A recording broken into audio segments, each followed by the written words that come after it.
Hey everyone, I'm Trent Kusters, co-founder and studio director at League of Geeks, and you're listening to The Game Maker's Notebook. Today I've been chatting with my buddy Lee Petty. He's art director and project lead at Double Fine Productions. They've just released their latest title, Keeper, which is another game that Lee has led along with his phenomenal team, where you play as a lighthouse and a bird companion in this adventure puzzler. It's as weird and wonderful as it sounds. But of course, we start talking about the early days, his childhood inspirations playing adventure games, through to his days working in the multimedia boom at the emerging intersection of art and a bunch of weird and wonderful technology and software programs. His development stories from working on some of Double Fine's most well-known titles. He's been there for almost 20 years now. So we're talking things like Brutal Legend through to Rad and Headlander and other infamous Amnesia Fortnite game jams that he's been a part of. And then that obviously naturally provides the bedrock for many conversations that we have through the podcast about leadership, and especially Lee's own leadership journey within Double Fine as he has emerged as, a leader who's shipped multiple titles as project lead now at Double Fine. And then, of course, we are here to talk about Keeper.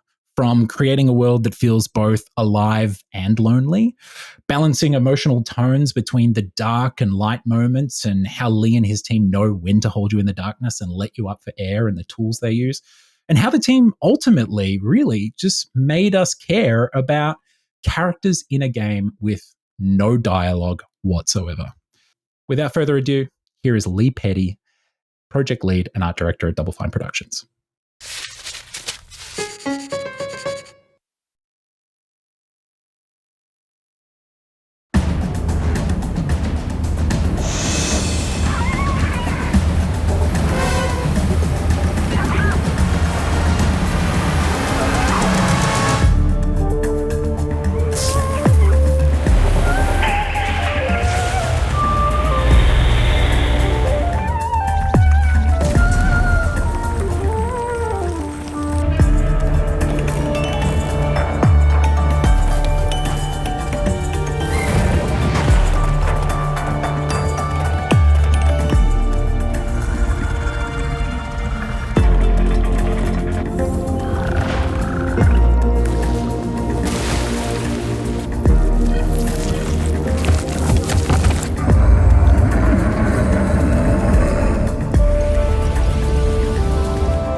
Hey, Lee, welcome.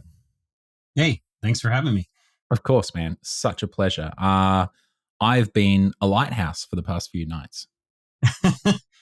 This is not relating to the game at all. It's just a life update. It's been a little while since I saw you, September or something. So things have changed around here. Just thought you'd want to know. But no, I'm having a blast. Your house waving a light.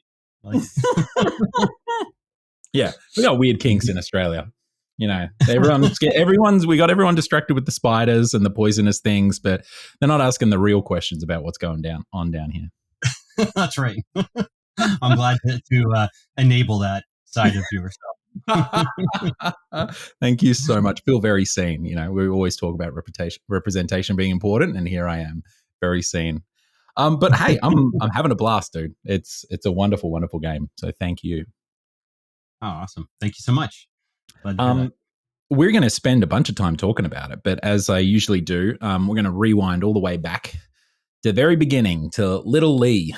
And I want to know about your first memory of games. Like, and not the one that's just like, oh, I remember playing this. The first game I played was this or whatever. That's kind of boring. I want to know the game that kind of, or the moment in time that set your brain alight, or maybe was the first kind of seed or catalyst for putting you on this path.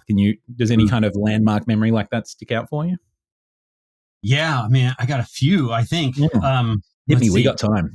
Yeah. I mean, we're going back all the way back to the 20th century now. To talk about my early gaming memories into a time called the 1970s, which is amazing.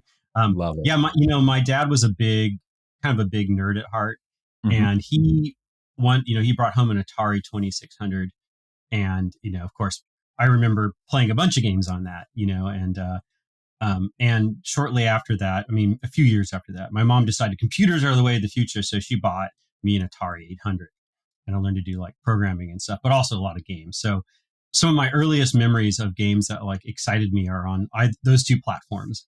And starting with Atari 2600, I know the one that that got me excited about the weird possibilities of games was a game called Adventure.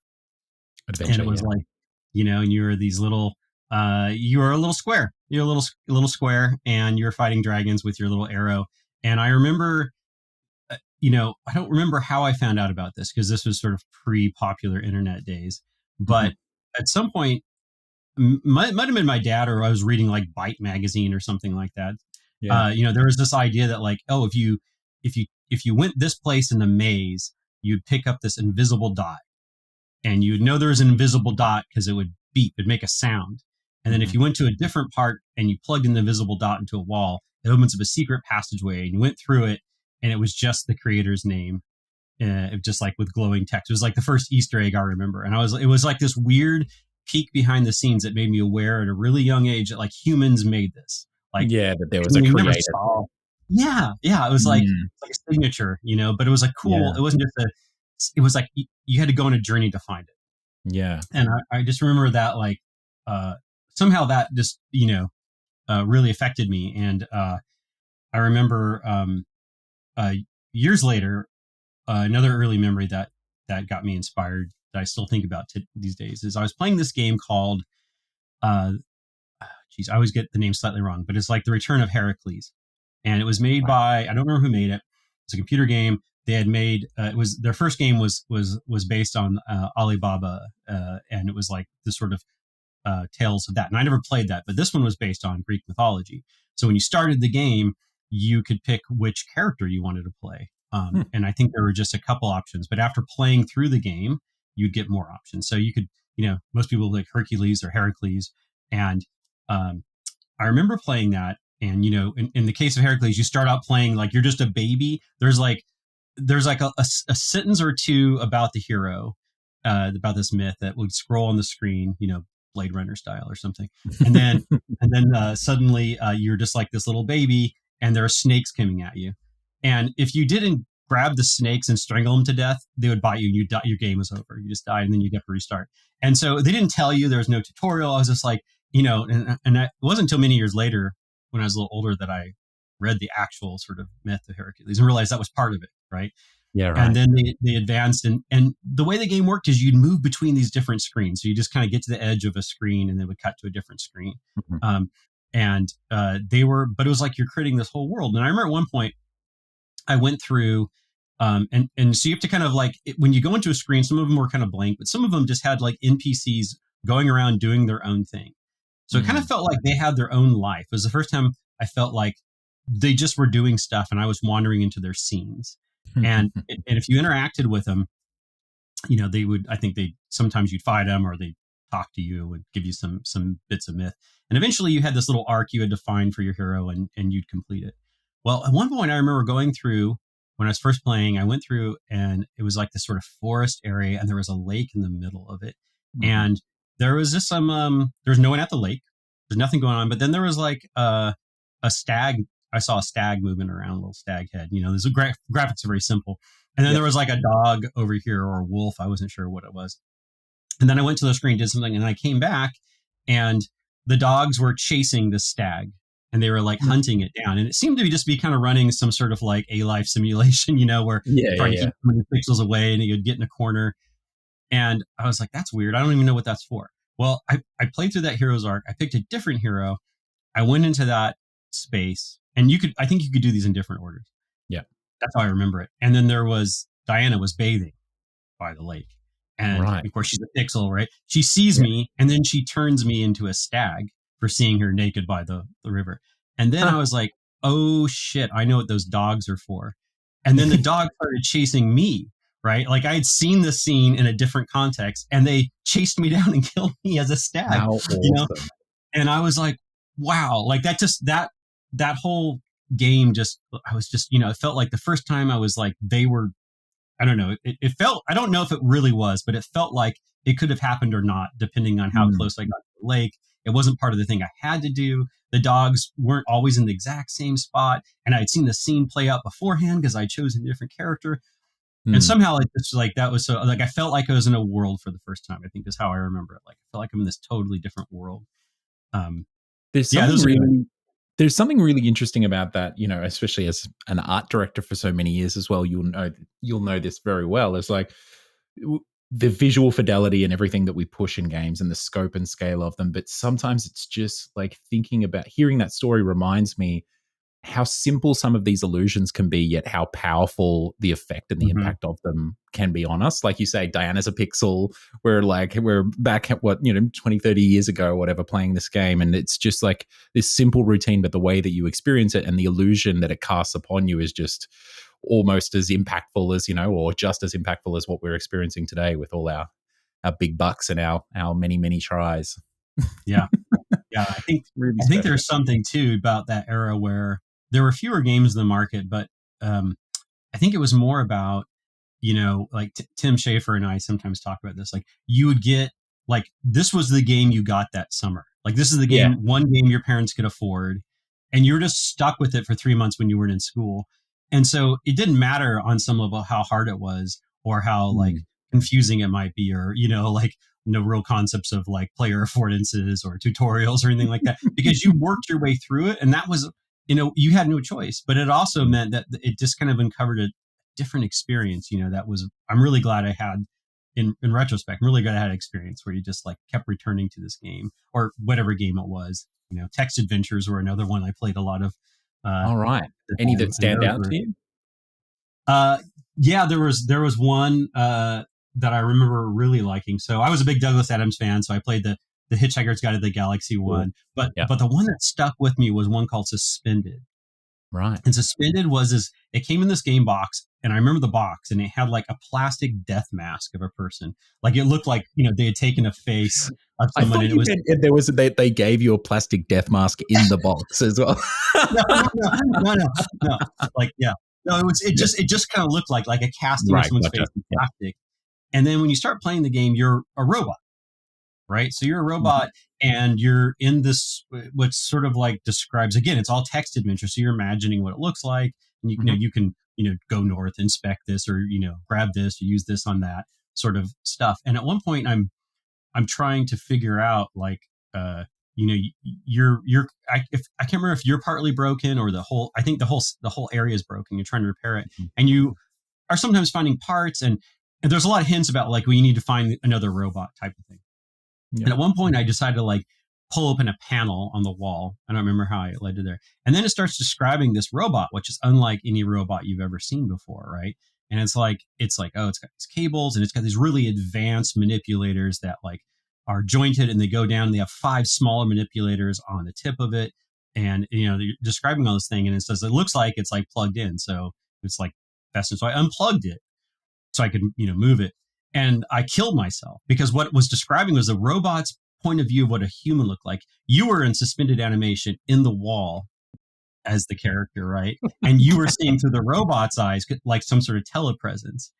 And that blew my mind because it like, in retrospect, I'm like, yeah, that was how this robot who's never seen a person was describing a person in robotic terms. And I unplugged myself Yeah. because I didn't know what I looked like because I'm only getting this like telepresence description or whatever. Yeah, that game was really cool, and I just remember that moment in particular. I was like, wow, that was so cool. So it's clear, like you were saying, you were playing with your dad and stuff like that. Was it a kind of big gaming household, or did you come from like a family of artists or accountants or musicians? Like, is it sort of what was it like in your home when it came to like sort of pastimes and playing games and what your parents are up to? Yeah. No, well, my grandparents immigrated to the country, Hmm. and they were poor coal miners, right? Yeah, So no, I came from the opposite of a family of artists and stuff. yeah. But my dad was always, he was my a lot of my family are all seafaring. They're like merchant marines and navy Oh folks wow. and things like that. Yeah. And so my dad was he was a submariner, and but he was really into hot rods, right? And Hmm. and he had been drafted to go to Vietnam War, and he was super into counterculture stuff. So when I grew up, I found all these like underground comics that I probably shouldn't have seen as a kid, right? He had all these like Yeah. Right. furry freak brothers and Zap comics and like really 60s underground culture stuff, a lot Yeah. of Rat Fink, hot rod stuff, models and art and stuff. So he Hmm. had like interest in all these like unusual, even for the time, kind of artistic things. And I Hmm. don't, I think he originally bought the 2600 because he wanted to play the drag racing game. Because, like I said, he was a hot rod guy, right? He was always Yeah. working on cars and stuff. So I was an only child, and both my parents worked. So I was just joking with somebody about this earlier today. That my at a very young age, I don't know, fourth, fifth grade, I was a latchkey kid, right? Which means I walked myself from home with a key, let myself Right. in, and I was Okay. just alone most of the time. And the summers when I had it off, I was just alone in my house the entire summer. And Wow. I got a little older, I'd get on a bike and I'd disappear for 12 hours. And that was just normal at the time. Like they had no way to reach me. There's no cell phones or anything, right? So a lot of my childhood was spent alone, I think, and Yeah. but yeah, no, they were both sort of, blue collar folks working. And um yeah, but there was, I think that my mom was a writer too, I mean, not Mm. professionally, but she was very much into writing, and Yeah. she wound Right. up being an analyst for the state a little bit later on. And like my Hmm. dad was doing, he was a carpenter and then that sort of stuff. But yeah, but Yeah. I guess I sort of grew up with my dad's, like, just finding these things my dad was into, Yeah. that There's kind a of kind of excited seed of me. inspiration potentially, yeah, influence in the home. And so Yeah. tell us about your sort of your school years, and what did you study at uni? Like what were you in the chess club at high school, or were you running track, Lee, or swimming like from was the sea salt in your blood? It's funny. Yeah, I was born in Hawaii originally, and we Oh moved to wow. California when I was pretty young. But like, I grew up in the ocean, and I'm a very much still swimming sort of person. But Yeah, great. uh, we my dad was a nuclear power guy, so we moved from Hawaii. We moved to California because he worked Yeah. at a nuclear power plant and all that sort of stuff. Um, but when I was in school, like I remember in high school, I was really interested. I wanted to be a writer, and I was also really interested in art, and I wanted to be an artist. And then I had, because of my mom had she told me later that she took a loan out against the house in order to afford a computer for me, which is crazy Oh because like wow. we didn't have very much money, and she just knew that it would be important at some point in the That's future, so incredible. Wow. which is crazy, right? When did you Uh, find that so out?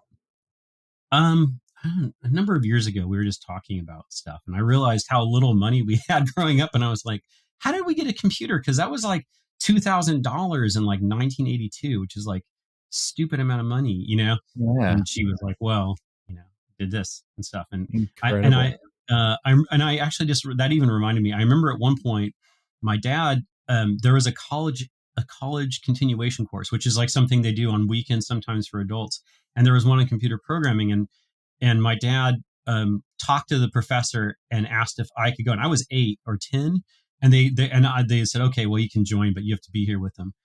Mm. And there was just basic programming of Fortran. I don't remember what it was. It was Yep. pretty simple stuff, but like I I didn't even, I mean, I didn't have algebra at that age. I didn't have any math, and so I sort of had to infer all these things based on the stuff they're telling me. And I just remember my first little computer. And by the way, I'm not a programmer at all, but like at that Yeah. age, it was all simple Yeah, stuff. exactly. You're getting stuck We into things at that age. Yeah.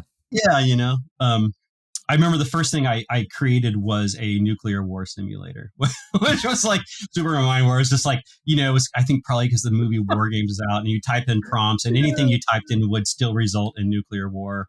And then it just like, I remember I was just flashing the screen and did a countdown. And yeah, that was probably not what most people were doing in that class. Yeah, it's like bringing back sort of, or it's making me think of those situations where the parents have to come in and explain the context. Like, no, I work in nuclear energy. Like, Yeah. my son is not a psychopath. It's okay. Yeah. My dad has a really inappropriate sense of humor, I'll say. Like I remember he would bring home like the nuclear safety manuals from his work. Yeah. He's like, look, this is really funny. Like if it's a nuclear war, if there's a radiation leak, you're supposed to stuff people's bodies by the door because they have a lot of water and they can absorb it. So he's telling me all this. I'm like 10 and he's like And you're showing me putting this. it in the game. You're like, yes, Yeah, good. That's great. yeah, it's pretty good. Yeah, Mm-hmm. actually, probably almost visible in the background there, kind of over here. I have Yeah. this nuclear fallout sign. That's a real fallout sign from a bomb All shelter right. that Yeah, I can see it. Wow. my grandfather was an electrician and he used to wire up those things for the state. And when they closed him down, he grabbed a bunch of stuff when because he knew I was into that sort of stuff. So I got his fallout shelter and he's got me these like civil defense gas masks and stuff that he thought I'd enjoy. I don't know what that says about my childhood, Yeah. but there we are. Yeah. I don't know if these things were formative influences or if they just had you dialed from a young age. Like, Yeah. Lee will love this. Yeah. It's hard to say. It's hard to say. Yeah. So I see your original question is kind of what did I study? And yeah, I was I would say I was really sickly as a child. So I wasn't like at a young age. I really wasn't into sports and things like that because Yeah. I was allergic to the known world. I was allergic to grass, Right. trees, pollen, mold, cats, dogs, dairy, everything. And I was You're a just regular super sick. bubble boy. Yeah. Yeah, I Yeah. really just had no immune system.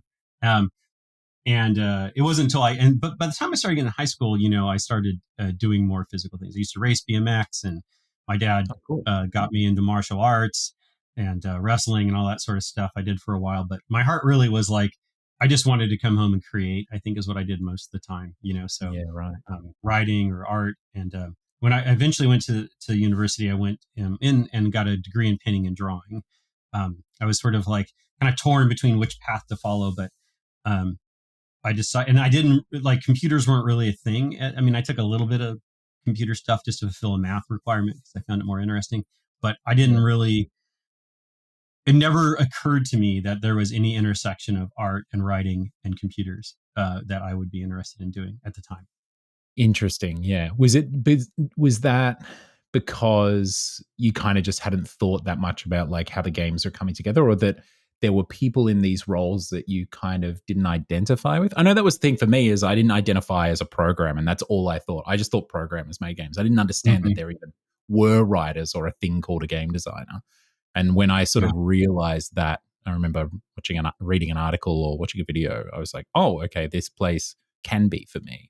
Was it a similar thing for you when you kind of like why didn't you have that sort of realization? Was it just never occurred to you? Yeah, I mean, part of it is at the time there really wasn't. I mean, the programmer, game designer, producer were probably one or two people at the Yeah. time. And Yes, exactly. It's the, the the board, artist. yeah. I mean, the art that I was aware of was like the people who did the cover art for the Atari 2600 Yeah. boxes, which Yeah. I'd stare at. Um, and because when I was in university, I remember I had an Atari ST, and so it was a little bit later, computer, but I had not been playing video games for a while at that point. I kind of like I grew up with all these like Atari 2600, ColecoVision, Magnavox Odyssey, and television, Atari 800, Commodore 64, Amiga, and then I went to college and I just sort of didn't. I was not playing when the Genesis and Nintendo became big in America. Like Yeah, I didn't gotcha. wasn't on my radar. It wasn't part of my experience. And Mhm. so the thing that I remember, I don't know, this is kind of roundabout way of saying it. I remember being able to go into a computer store. I was saying, this is sort of a weird way of saying, like, I jokingly say Nintendo ruined the game industry. And what I mean by that is like when I was a kid, before the big video game crash, which was, not Nintendo's fault, games were not targeted at children at all. Like some were, but you'd go into a computer store and the most diverse array of strange computer games was available, right? There'd be a Yeah. game on like the Prussian Roman War or whatever, you know. There'd be a game on sea crustaceans. There'd be a game on like just all sorts of strange stuff. There'd be adult games. They were all just there in the computer store, sometimes in Ziploc baggies. Like sometimes some local person would have made them and photocopied the Yeah. things of it. And this was like the actual indie scene. And this is like, you know, this is Yeah. like the The original 80s, one. early Yeah. 80s, mid 80s, right? And I just remember that. And of course, I'd played Atari 600, and a lot of those were targeted at children. But there was just Mm. such stuff out there. And then when the games industry crashed and it came back as a packaged children's product for parents. Yeah. And that's what games were for a long time. And I think at that point in my life as an artist and stuff, I was like, you know, it's not for me. Um, Yeah.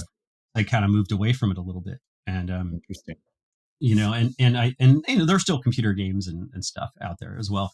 Yeah. Of course, I only jokingly say that because Nintendo is an amazing creator of games, but like at the time, I was like, it took for the longest time in my experience for them to once again be like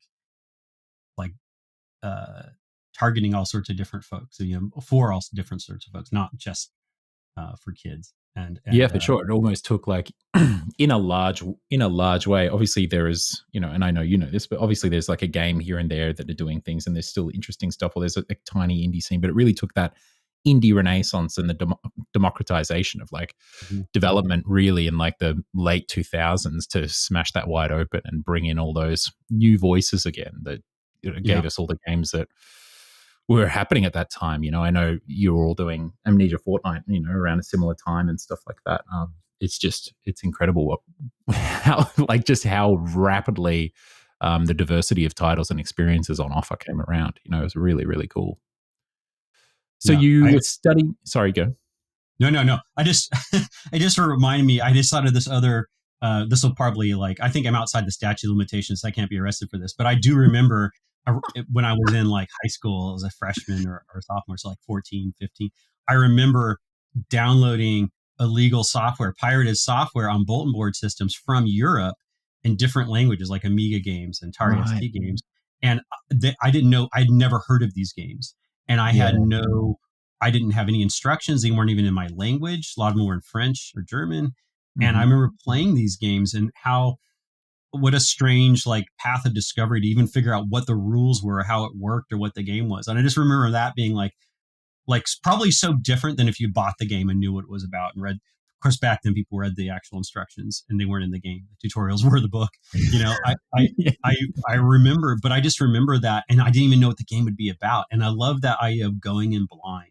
You know, like Yeah. at the time I didn't have a choice, but in retrospect, there was a certain magic to that, and a lot of them had the European demo scene demos on the front. These amazing audio visual things in like 4K or whatever the hell it was, Yeah. and I just it was like.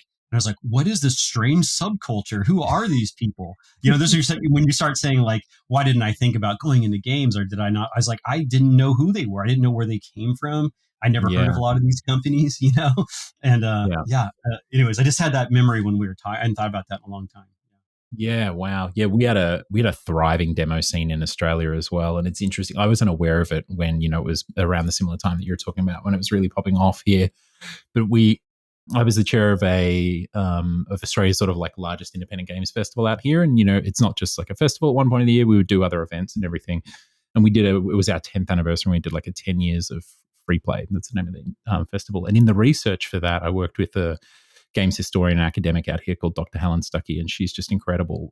And one of these people, like her encyclopedic knowledge of like not just what happens in games, but what happened in games in this suburb of Melbourne at this point in time, and how this person is related to this person, how it affected their works, like a deep art historian or critic, but for like 90s 2000s game culture and stuff. And the discoveries like that I made about like the demo scene in Melbourne and like the amazing stuff that was happening was really cool, and that they were like intimately connected and working, collaborating with like people overseas in the European demo scene and stuff too. It's really really cool. Such a bizarre like kind of offshoot of games, and just so incredibly cool.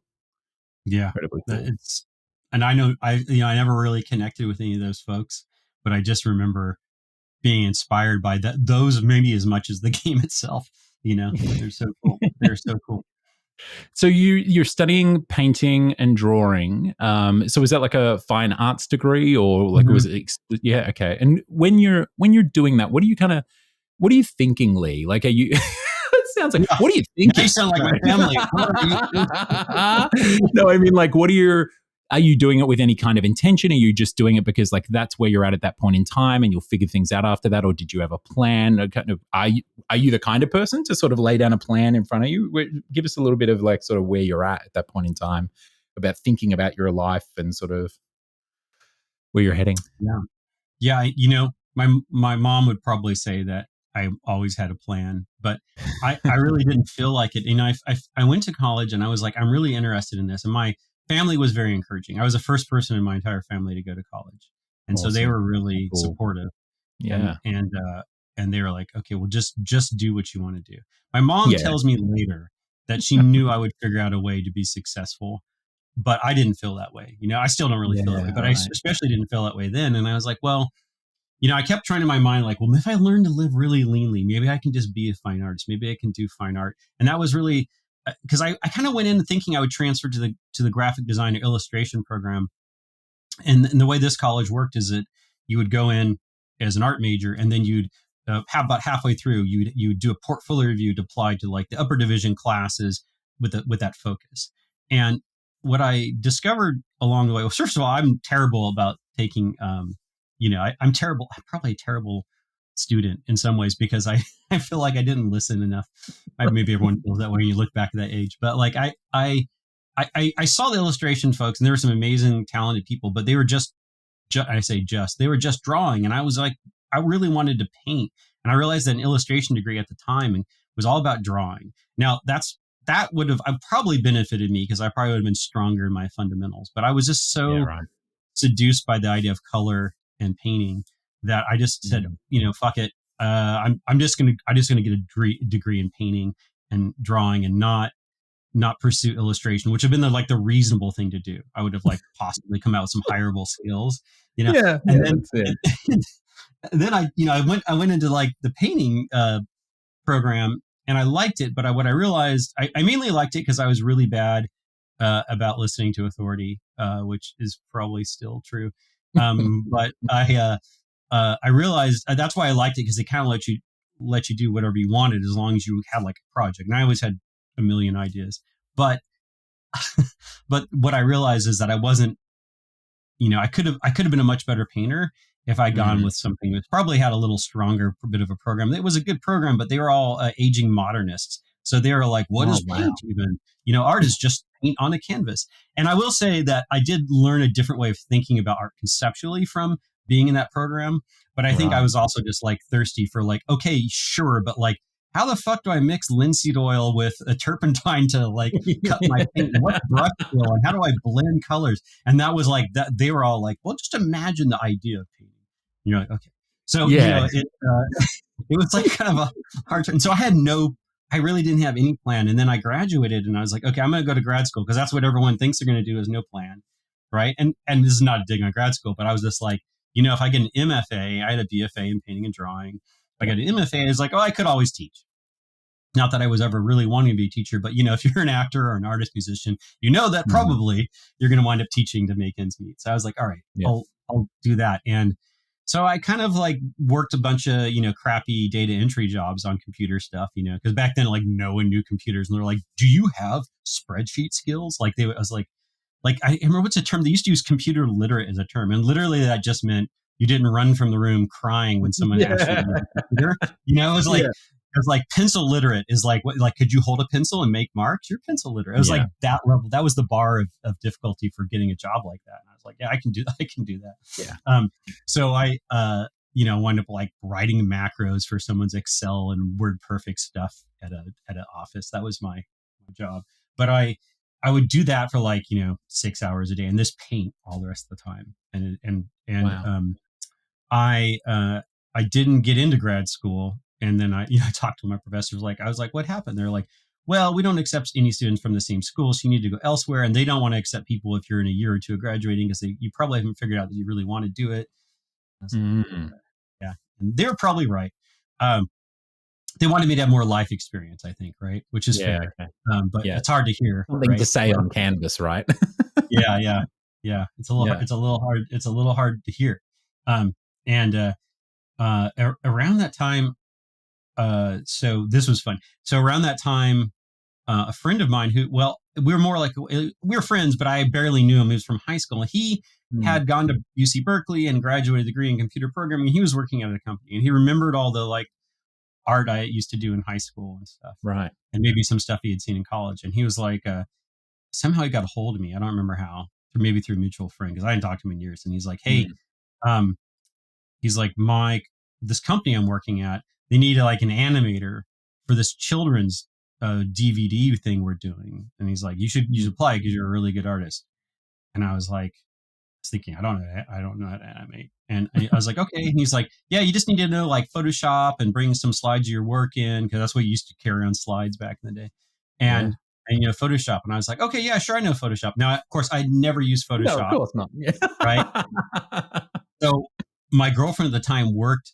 Uh, she worked at a college campus in the office, and I was like, "Hey, can you steal one of their Macs for the week and just like bring it home?" Because I told her, I'm like, I don't The know how to use whole Photoshop. computer. I thought you were going to say a copy of Photoshop, but you're like, no, No, the no, whole no. Because computer. I didn't have a computer at home either, right? I didn't even own a computer at that point, and I was too Oh, that's poor. awesome. I was Yeah. like, can you steal that computer? Do you think you could smuggle it out of the office? You know, it was like a Mac SE or Yeah. something, and she did. And then I taught myself Wow. Photoshop with a mouse. I made a couple images on it, you know, and stuff, and saved them onto a floppy over that Yeah. weekend and stuff. And so I went to the interview the next Monday, and I was like, "Yeah, here's some stuff in my latest work on Photoshop, stuff like that." I did wind up getting hired there, but yeah, and that's when I sort of like was like it was strange because it was just like this weird coincidence, like you know, it's being in the right place at the right time. But it did rekindle. I was like, oh yeah, I really like computers. Oh yeah, I really like games and art. Like I do like a lot of the stuff that I was like, I just didn't realize anyone would pay you money for it at the Yeah. time, you know. Um, It is and so that's interesting that era. Like, I mean, Adam Orr just interviewed Jeff Gardner in an episode for the podcast, and I was listening to it. And it's a great episode for anyone who hasn't listened. And Jeff's saying that like just bumped into a guy at a party that he knew, and he was like, "Hey, I'm working at this games company. You should come." And he's like, "Oh, that's like there were so many people wandering around games at the time that like it's like their skill set and their childhood or like all paths were kind of leading towards it, but they just had kind of." mm, No idea that it was a thing or an opportunity or how to get in. And then someone's just like, yeah, well, yeah, I'm over here. You should do this. Or like, hey, there's this opportunity. Or they see a thing in the paper and they're like, oh, okay. It's really interesting how the folks like you kind of like bounce around and then just like plonk yourself down. Did it feel when you sat down at this job that you'd scored, did it feel like you were at home, or was it new and strange and kind of awkward to get into, or were you kind of just off and flying from the start? uh, I no, I think I was probably just you know super big imposter syndrome in some ways. You know, Yeah, I I think remember those vibes for sure. Yeah. yeah, you know, and I remember, no, I really didn't, I really was not comfortable at all. I mean, the people there were very nice. Mm, And, you know, I was able to, I've always been pretty good about picking things up quickly. So I was able to like learn all the software really quickly. And we were using and make uh, this product. And mhm. it was funny because I was like, I realized working there, I was like, man, I really want to get into video games, but this was not a video game company per se. They were like a multimedia company, you Yeah. know. And Okay. so Right. Yeah. because DVDs were new, and so Yeah. everyone was making multimedia DVDs, Yeah. you know, Multimedia was a whole thing, right? it was a Like, whole yeah. thing, and Hollywood was Yeah. dumping money into it, Yeah. um, and I remember, so we also this company also, in addition to this sort of children's animation thing, they had a whole separate branch that I would eventually transfer into that was working on comics, doing digital coloring for comic books, which I did. But before I got there, I did some. They would author a disc every month for this magazine called E2, Mm, which, as you can imagine, is the same company that made E3. They did it. yeah. So it Yeah. was electronic entertainment. And so we did the cover disc for that. So I like remember doing art and some, Wow. it was like Macromedia Director programming back So then. funny deep cut Macromedia Director. Amazing that you know of this program because so many people don't. But Yeah. Solium Infernum, the game that we kind of like rebooted and released last year, it was originally developed in 2009. It was released in 2009, but originally developed by one guy called Vic Davis out of Athens, Ohio, who kind of had no idea about like, like any kind of games communities around him, just in his den at home, coding this whole game, developing this whole game in Macromedia Director, like a multiplayer turn-based game with AI Wow. and everything. Like just forced this program, coding in lingo, to like Yeah. do things that it was never born to do. A program, as you know, as we're talking about, designed to make DVD menus. So yeah, Yeah. and he came from that kind of multimedia area as well. Like him and his brother had formed a company where they were like making, it was things like, I think one of the things that he mentioned to me was like, you could buy a DVD and it was like utilizing the interactive menus, functionality of a DVD to do like tours of like, and kind of like historical kind of like tactical playbacks of like Civil War battles and things like that Hmm. they would like Hmm. sell to these like Civil War, fanatics or whatever, or historian or buffs. Uh, yeah, but like Macromedia is people just doing. It's like the dark arts of multimedia, right? That Yeah. program. It's not around anymore, right? It's long dead, No, a it dead, got dead coding bought. language. Yeah, it got bought by Adobe. So all of the stuff that Macromedia used to be, Macromedia got bought by Adobe a long time Yeah, ago, and then they continued them for a while, and they're long gone now. But yeah, I mean that's where the Flash was yeah, originally part of was originally a product that Macromedia made that they right, bought right, called Future yeah. Splash Animator was what it was originally called. Oh And I had shit, I some did not friends know that. Wow. who were like, you got to check this program out. It was like the first version before it became part of Macromedia, which then became part of Adobe, which then everyone knows Flash for Yeah, now, right? But they're like, it was called Future Splash Animation. He's like, you can totally animate in this, and then you can, there's like this little programming language that you can do some simple things, and that wow. was like, yeah, it was this weird. I mean, I never really used those too much, but I just Mm. remember at the time it was like all kind of brand new. We used this tool called Elastic Reality, which was morphing, 2D morphing software. We used it to I used it to do in betweens of these keyframes because I'm not much of an animator. So I was like, well, I can draw all these poses, and I was like, I'm going to use this weird morphing software, which was developed for Terminator 2 to do in betweens for a kid's software DVD. And here I am with like, cause someone had a copy in the office. So I'm using like, elastic reality to do my tweens and I just clean them up. Yeah, it was really, really strange at the time, Yeah, probably not the best wild. animation, but I didn't really know what I was doing, but yeah. Yeah, yeah. Well, what's animation if not just a lot of drawings? Yeah. Just more drawings together, right? Luckily, You can do it. You can do whatever it was, 240 by 180 at 12 frames a second didn't look too bad. it. Yeah, you can hide a lot in that. Yeah, in that many pixels, right? Yeah. Okay, so you're at this place doing multimedia stuff, and then when did you break out into video games? When you make the leap, Um, See, no, it was a while still because I right? worked this company for a while. We did these digital coloring of comic books, and then the company. So I went and did that, and that's where I got deep Photoshop experience, right? Like Yeah, again, going back to the first version of Photoshop, which was called Barney Scan because Adobe it was scanning software, then that got yeah, right. rebranded as Photoshop, right? Did not know So that we either. used this really early pre-layers version of Photoshop to color these comics, which was crazy. Anyways, Yeah, so I did that for a while, and then that whole company went bust. And um, the art director there went and worked in video games, and I went and worked at this production company that did film and video work, as well as early web work, as well as CD work. And so when I was at that company, which I eventually became the art director before I left, mm. I did a lot of learned to do digital video editing on an Avid Media Composer in the early days of digital film editing. I learned a little bit more on web stuff because we did some web animations. So Shockwave was the Yeah, Macromedia product back then we used to use. I remember I yeah, almost got fired for making a program for a little thing called Shockwave of the Lambs instead of Silence of the Lambs. Because the boss just said, we need a demo for a client. He just wants something Shockwave text. So just make anything. I'm like, well, what is it? Just make it interactive, make it anything. So I made a little Shockwave program where you're at the bottom of a whale and I recorded myself with a bad serial killer impersonation. They lower a bucket down. He's like, put the lotion in the basket. And you drag the lotion onto the basket First time my boss sees this is in front of the client. He's like, "What the fuck did you do?" I was like, "Well, you said anything." So Yeah. anyway, that was Incredible. Wow. anyway, yeah. But I Yeah, did. I learned. he didn't know that this is the same Lee whose grandfather was giving him fallout shelter science and military gas Yeah, science. he's like, it's Yeah. fine, just do whatever. It's fine. He loved it. The client loved it. Yeah. It was interactive. He got to drag a lotion into a basket and he'd raise it Yeah. up. The dog would fall in at one point, and it was yeah. Uh, Oh, man. so I did learn 3D when I was at that Right.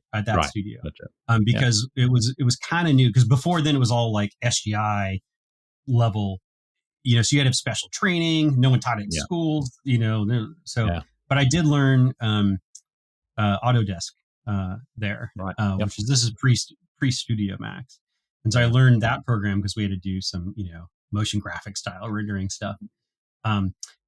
And so getting back to your question about when I got into video games, so my former art director at that first company was working at Accolade, and he's like, "Hey, they're hiring. You're a really good artist. Now you have all this other experience. You should apply for this." Cool. And so I made this interactive DVD as my demo reel, because I had all that scripting experience and rendered out these little 3D graphics and stuff. And pretty terrible portfolio, I'm sure. But I submitted it, and there were I interviewed 2 different teams. Mm-hmm. I didn't hear anything for a little while, and I was like, okay, well, I hope I got the job or whatever. And then they called me. One of them called me back and like, "Hey, we want to hire you. Can you start like in 2 weeks? We're gonna be starting this project." And I was like, "Wow, I got into games. This is amazing." And so I thought, okay, I never left the country at that point, because we never had money to travel. And so I was like, okay, before I go, I got actual, money here. I was like, I'm going to go to Europe. My friend was living in Bavaria at the time, and I was like, okay, I can fly next week, but I didn't have a passport. But back then, pre 9/11 days, you could get a passport in 3 days if you just made up a lie about needing to go to a wedding or something, which is what I did. Okay. Up in San Francisco, stood in the line for 2 days for several hours, got my passport, flew to Germany. Was having the time of my life being in another country for the first time. Yeah, I bet. And when I was there, of course, there's no way to reach me. And when I get back from that trip, like a week and a half later, the weekend before I'm supposed to start my job, there's a message waiting for me on my answering machine saying that the project that I've been hired for had been canceled. So blowing all my money on this trip to finally get out of the country. I come back and the project that you've been hired has been canceled. And so, but it was just a message. There was no contact number or anything else. All I knew was like, I knew I was supposed to go to. So I went into work the following Monday, and I found the guy who had hired me, and I was like, "Do I still have a job?" He's like, "I don't know." He's like, "You need to go talk to the studio art director." So I went and talked to the studio art director, and luckily, the 2 teams that I interviewed with both wanted to hire me, and so they had canceled this one project, but the other team had not filled that position yet, and so I went over to that. But that was like that rocky introduction to video games would have sort of was foreshadowed my first 5 or 6 years in video games. It was like that chaotic, and really, just like a spell of bad luck and things like that, like or just chaos. First 5 or 6 projects were all canceled. Holy shit! Like in games, right? Wow. Like, and so it was like crazy chaotic time because it was just when the industry was shifting from 2D to 3D. Yeah, put a year stamp on this. When did you start at Accolade? Like what kind of time stamp are we talking about? This has got to be about 96, I want to say. Yeah, okay, right. Yeah. Yeah, right, because 3D is just making that shift at that point in time. Yeah. Yeah. And the PlayStation was not out yet. Mm-hmm. And so 3D existed as Voodoo add-on cards for your PC. Right? Yeah. It was a second video card you put in your machine that could deal with 3D. Wow. And I remember, and in retrospect, that's the reason I probably got hired, is because what I came to learn over the first year of being there was that most artists in the company all lost their jobs because the whole industry went 3D. And most of these folks were traditional 2D artists. And if like one of the guys working there lost his job was a Emmy award-winning art director from Pee-wee's Playhouse. Right. Wow. And so it was like they had really good artists there, but they either weren't interested in learning 3D or not capable of being, because at that time it was pretty technical. There were no tutorials or anything. There was a Yeah. 900-page manual and no one to answer your questions, right? It's a So completely different skill set, right? Like, yeah, and the gap is so especially at much that time, wider. right? Yeah, exactly. That's what I was just going to You know? say. I think then as opposed to now too, right? Mhm. Crazy. So it was like a really big, but I think it was a really important lesson for me to learn, because I think the reason why I was able to get a career is because I was always interested in learning, and I was pretty good about picking things up on my own pretty Hmm. quickly. Yeah. And more than any artistic ability, as much as I don't want to admit it, is probably the reason why I have a job today. Because I was, those early days of they're like, well, we don't, we need artists who can do this, and there's no school for going to video games. There's no school for 3D, Yeah. and so I had a drawing and painting background, but I also had just enough of experience in 3D and an ability to pick that stuff up quickly. That is Mm. why I got that job, I think. But because that was such a big turning point in the industry, everyone was trying to figure out how to make this work, and Mm. a lot of those early projects, like I mentioned, all got canceled, Yeah. Wow. because they it was, a lot of it was just perception. I think, the PlayStation 1 did come out during that Yep. very first project I was working on, and that really changed like everyone's perception of what games should be, Yeah. and the type of games people wanted to make. But Yeah. PlayStation 1, I actually shipped a PlayStation 1 game, but it is not an easy, as I recall, not an easy thing to develop for. Mm. I had a lot of very specific limitations and primitive tools. No, there was no such thing as a game engine back then, for the most part.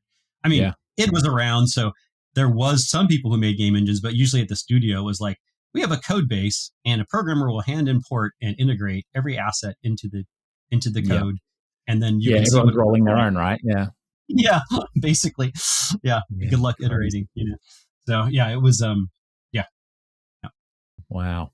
And so that first, how many games did you end up shipping at Accolade? Do you remember? Let me think. Well, I worked on a bunch that didn't make it, and I worked on some that did. So I remember shipping. So the first game I worked on was a Star Control game, Hmm. and that project got canceled at Alpha, because Right. it was a PC game, and they decided we should be PlayStation 1 instead. And we're like, Yeah. a space opera adventure game on a PlayStation 1 isn't going to happen. So that that got canceled. Let's see, I must have probably shipped 3 or so, maybe, by the time I Yeah. Okay. left, because they're all Yeah. much shorter dev cycles back then, right? Yeah. Of Um, course. Yeah. I Yeah. It's shipped Slave crazy. Zero, and Looney Tunes Racing, one of the test Oh drive yeah. things, I think. Yeah, I shipped all Fun. those. Yeah. Cool. And so what were the kind of other stops? Because we're sort of now, I realize we're approaching Double Fine now. Like, what were the kind of other stops on the way to Double Fine, and how did they? I think as we sort of look at these next two stops, how did they kind of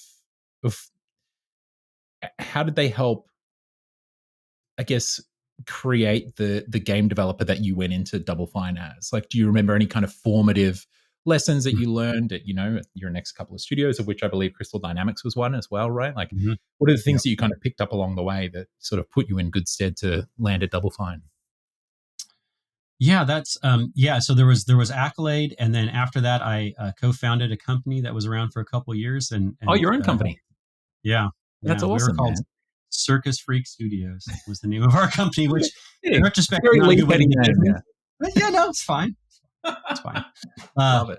yeah, and we did actually ship some games. But Oh, cool. man, what a hard year for that. Yeah. And I actually have a funny story that will, like, I won't go into too much detail, but like when I was working at this company, we At did some your games. company, you mean? Yeah, Like yeah, when yeah. you're working, yeah, yeah. Well, I wasn't the owner, but yes, yeah, Yeah, I yeah, was I yeah. was one of the founders then, and Mhm. we made a Superman game for Infogram, because Infogram bought Accolade, so we had some contacts there, and we were Yeah. developing this original game that I was the creative director on, called Evil Genius, and it was funny because we had Superman was for the first Xbox. And Mhm. when we started making it, we had like 4 programmers in the whole studio. So we had to make our own engine and ship a game for that new platform in like 12 months. Yeah. And we, but we'd put all of our eggs in the Xbox basket, because that's what Infogram, our first contract, wanted. Well, it Mhm. became clear by the time we shipped that game, no one wanted Xbox games good for Microsoft. Everyone wanted PlayStation 2 games. And there's no PlayStation 2 is a notoriously difficult platform to develop for. Yeah, I And there remember. was no way that 4 programmers with 1 month of salary left on the books could develop, a Mm. PlayStation engine and get a contract and all that, right? So we were like, okay, we have this original IP. All we have is Xbox tech. No one wants Xbox games except for Microsoft. So let's pitch it to Microsoft. So we wound up pitching to Microsoft, and we were like, it was going pretty well. They were interested in the title, and we got to kind of like one of they had like several due diligence meetings, right? Mhm. We got to like one meeting, and the guys were like, hey, do you know this person named Tim Schafer? I was like, it sounds familiar, but no, I don't know who that is. They're like, he directed like Grim Fandango and Full Throttle, and I knew those games. I love those. I was Yeah. like, oh yeah. And they're like, well, he's got his own company now, and we just signed a game, and we think this game's a little too close in its artistic style and spirit. So, and his game's better, so we're gonna pass on your game. so, like this is all I Tim's fault, right? appreciate the honesty, but like Yeah, necessary, I'm not no, sure. Yeah. no, I they were. I mean, they were pretty brutal, but like at the Yeah. time, but it was like that. Like, I mean, not I don't want to trash talk publishers, but like before digital distribution happened, it was aggressively one-sided in terms of publishers held all the power and developers held none of it. Yeah. And There's a I phenomenal mean, there's a yeah, phenomenal interview with Tony Goodman, the founder of Ensemble Studios. It's from years ago. I think it's from like 2013 or 2014 on, what's called gamedeveloper.com now, but Gama Sutra at the time. And he talks about back in those days how the strategy of a lot of these publishers were to just wait and just hold you out and delay yeah, negotiations because they knew that all developers had a burn rate and runway, and that the longer that they held out, they could just get you eventually to fold to their terms. And the reason why I was yeah, talking about it is because at the time, he's negotiating with this, the publisher that we that we all yep, know, that published Age of Empires in the end, and that they got one of the I think it was the record breaking like deal for the CD-ROM era in regards to the terms and everything that they got, because Ensemble Studios was an offshoot of one of his, like he had an IT company. So it was like his kind of spin-off little games part. So they were just funneling money from that company and so they were allowed to stay afloat the entire time. And he got the deal that he wanted because he could wait out all the publishers that he was negotiating with. But yeah, it was savage around that time. All of the because I think what a lot of folks don't realize, that you and I, some folks coming into the industry now where we're in a whole new era, that, things that you and I know, Lee, and folks from that era know, is that you couldn't even publish to a console without a publisher. yep. So they You were could not. literal gatekeepers. They had all of the leverage and power. And you're just kind of waiting for that yes. You couldn't even get a dev kit unless you were a publisher. That's true. Yeah, you can't even. Yeah, spot on. You can't even get the kits, let alone published. That's And they were like $60,000 each too. Yeah, crazy. So even if you could get one somehow, but and they yeah, I just remember that was it was so locked down. It was like so. And of course you could, in theory ship on PC, but there was no Steam yet. So who's going to see, like, go back to my days of my childhood. I could put it in a Ziploc baggie and take it down to the local store. This is outside of the statute of limitations, I'm sure, but I won't name him in case I get some details wrong. But the studio that I worked at, there's a very famous, who's now known quite internationally, creative director who's worked on some massive games who people know. Friend of mine, but he worked at the studio that I worked at, and he took because we're crunching, doing crazy hours. This is before my time there, and he took a dev kit home. And then his house was broken into, and the dev kit was stolen. And as everyone knows, like I remember that being the drama at the studio for so long, and it like fraying relationships with whoever it was, PlayStation or Xbox or Nintendo or something at the time. I can't remember what dev kit it was, but like that he took the dev kit out of the office, and then that it just happened, like this stroke of bad luck, something out of a film. Like that night he was broken into, and the dev kit was gone while he was out at the club, and big drama. Crazy. Wow. Yeah, it was like gold back then. It was really crazy. All right, so very cool anecdote. Yeah. So Tim. So Tim went on a list somewhere. So really, it was getting a Double Fine was part of your assassination plot. I see. Get revenge. No, and so what happened? So then I went to when that studio folded, I went to Crystal Dynamics, and I really liked Crystal Dynamics at the time, and I think it felt the most like the stuff I really liked about Accolade at the time. Towards the end of it, is that the dev teams were all pretty small. Like they were all well under 20 people. And And at that time at Crystal Dynamics, they were a little bit bigger than that. But it still felt like everyone was like the initial project I was hired on was a platformer called Whiplash. And it was about a indestructible rabbit changed to an insane weasel, and you had to escape a pet, experimentation lab, right? And this was made by like part of the old Gex team, right? So it was like this really strange game, and of course I'm on board with all that.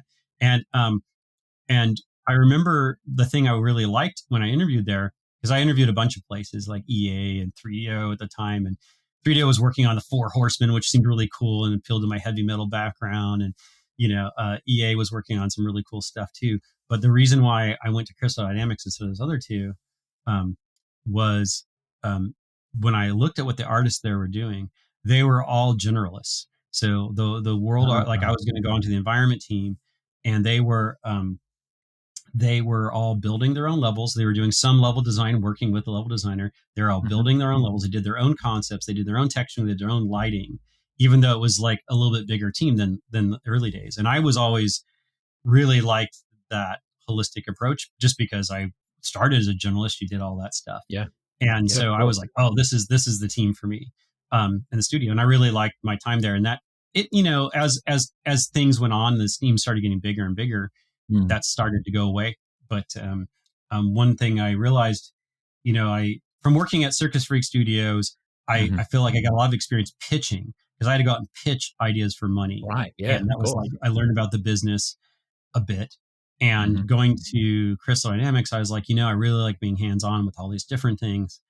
And then as the teams got bigger and bigger, and then the team I was on before I left was like I don't know, it was going to be like an 80-person team, and I was art director. But then I was like, I had so many direct reports that I wasn't doing any art at all anymore. And I thought, if I do this job how this company wants me to do this job, I will very soon move too far away from touching things.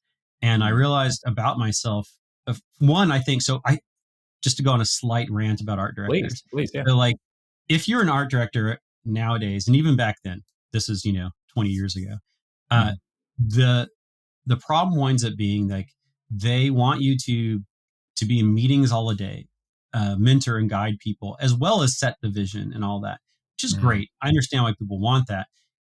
But the problem is that if you do that, so let's say you do that job as they want you to do it for 3 or 4 years.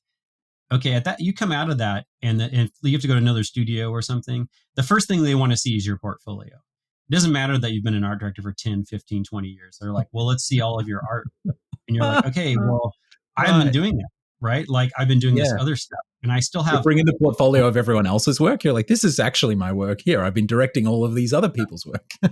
Right. So it's like, so I was always doing side projects to keep my skills up, not only for that reason, but I realized that I didn't want to start working on teams so large that I would spend all my days in meeting or directing. I enjoyed directing. I enjoyed collaborating, but I didn't want to I didn't want to get in a team that's so big, because I wanted to stay hands-on. I was just sort of like, I'm like a person in the trenches. I'm a sergeant. I'm not a lieutenant. I don't want to be behind somewhere making decisions for other people. I want to be working directly with the team. So I when I was working on that project, I just felt I was getting further and further away from that. And then around that time, Double Fine had been working on Brutal Legend. It wasn't announced, but it was like, I don't remember, maybe a year into it or something. And they had been working on their own engine. And I knew two people at that studio indirectly, because one of them was a programmer who had worked with us at Circus Freak. And he was a super smart programmer, and he was building some of their core rendering and art tools. And he and I had collaborated a lot and designed this whole art pipeline at the previous job. And Caroline was there as a producer, and she had worked with her as producer as well at those studios. So she was like, hey, you should interview this, because we need like an art director who can work in this, unusual style, who's also good at creative direction, or like communicating the creative direction, and also is like really technical, because you need to help develop the art pipeline and engine, and you also need to be experienced manager. And I was like, well, I can, and then, I was like, okay, I didn't know what the game was about. I was like, sure, I'll come in and talk to Tim and stuff. And then when Tim showed me the game, and we started talking, Tim and I have, he's a bit older than I am. I always have to point that out, but he, it's good. Make it the people who have got to know. Yeah. Yeah, they got to know. He's, yeah. his Get heart it is on my pillow record. too. Yeah, yeah. But he, but he, but he and I had a lot of the same references. Like he was like, I'm making this game at heavy metal. And so he's like going through their temporary menu system to show me something. And then I'm like, oh, hey, that bell sound, that's from Hell's Bells. It was just like a ding when you clicked on something. He's like, Yeah. oh, you know that? And I was like, yeah. I was like, oh, that's a Randy Rhoads guitar lick. And he's like, huh. It became very clear. Mm. Like I knew everything he was talking about in his vision for that game. Yeah, it's a And, good sign. Yeah. it was like a really cool connection there.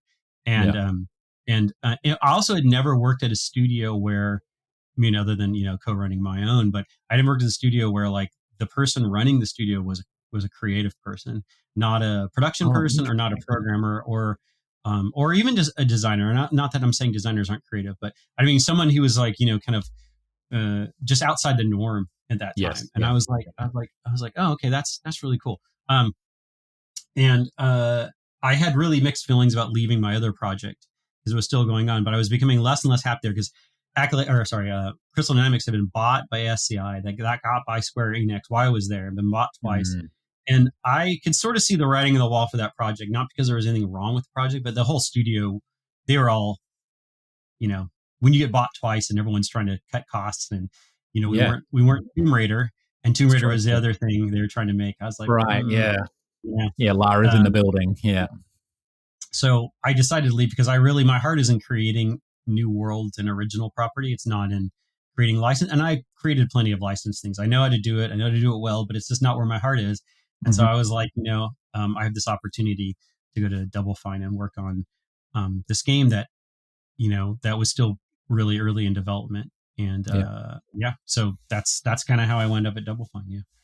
Wow. Yeah. I remember it was just, it was so rad, the announcement of Brutal Legend. It was so cool, especially for those of us who, were Psychonauts fans or, there's obviously Tim Mm-hmm. fans out there, but the studio just starting and having the success with Psychonauts. And then Brutal Legend was just, it just had such a strong voice to it, and then obviously Jack Black being involved was like a big thing Mm-hmm. for the industry at the time. It was like, oh, like a big film personality or like, from other forms of entertainment is coming to video games. I just remember Yeah. the hype around it was really cool. And then, yeah, it's phenomenal. Talk to us a little bit about how that went, like the development on it. I mean, I've had some insights over the years. We have a very mutual friend, Em Ridgway, is obviously a Mm-hmm. good friend of mine. So she's told me about some of the wonderful moments, bringing the music together as audio director on that and stuff. But like, I mean, obviously, art is such a huge element of metal as well, right? And like, Yeah. metal has this really strong identity and incredible artists, and like even if it's not for metal music, there's even like metal kind of inspired art, right? Like Frank Mm-hmm. Frazetta and Mm-hmm. things like that. So Yeah. talk to us a little bit about how you approached that project and came into Double Fine. I'm sure you're keen to, make your mark at the studio, and you've been there now. What have you been there? 20 years now or something, Lee? 18. It's 18. Yeah. 18. Yeah. Yeah, wow. Just Yeah. November was 18. Yeah. Yeah, wow. That's Crazy. as long as I've been in games. You've been at Double Fine. That's crazy. So Yeah. weird because Yeah. I never thought it would even be possible to stay at a studio that long. It's probably pretty This uncommon, is something that happened to our parents' generation or our right? grandparents' generation, is like stay at a job for 20 years. It's like, yeah, it's real. It says something about the studio, and the, Yeah. the culture that you've all carved out there. But anyway, I digress. Talk to us about, stepping into Double Fine and your time on Brutal Legend. Yeah, it was, I always say that like I'm kind of terrible when I start jobs. I'm like the most neurotic person when I start a job. I just assume like everyone hates me and full of imposter syndrome. Yeah. And everyone there was very nice, but it was, I'm always like, okay, what's the thing I can fix? Like, how do I immediately make myself feel like I'm useful? Right. Mm. Just like, and so I remember at the time, so, Scott Campbell was still there for a while. He hadn't left the studio yet. But he was the art director on Psychonauts too, and he'd done a lot of the production design on Brutal Legend, done some amazing work.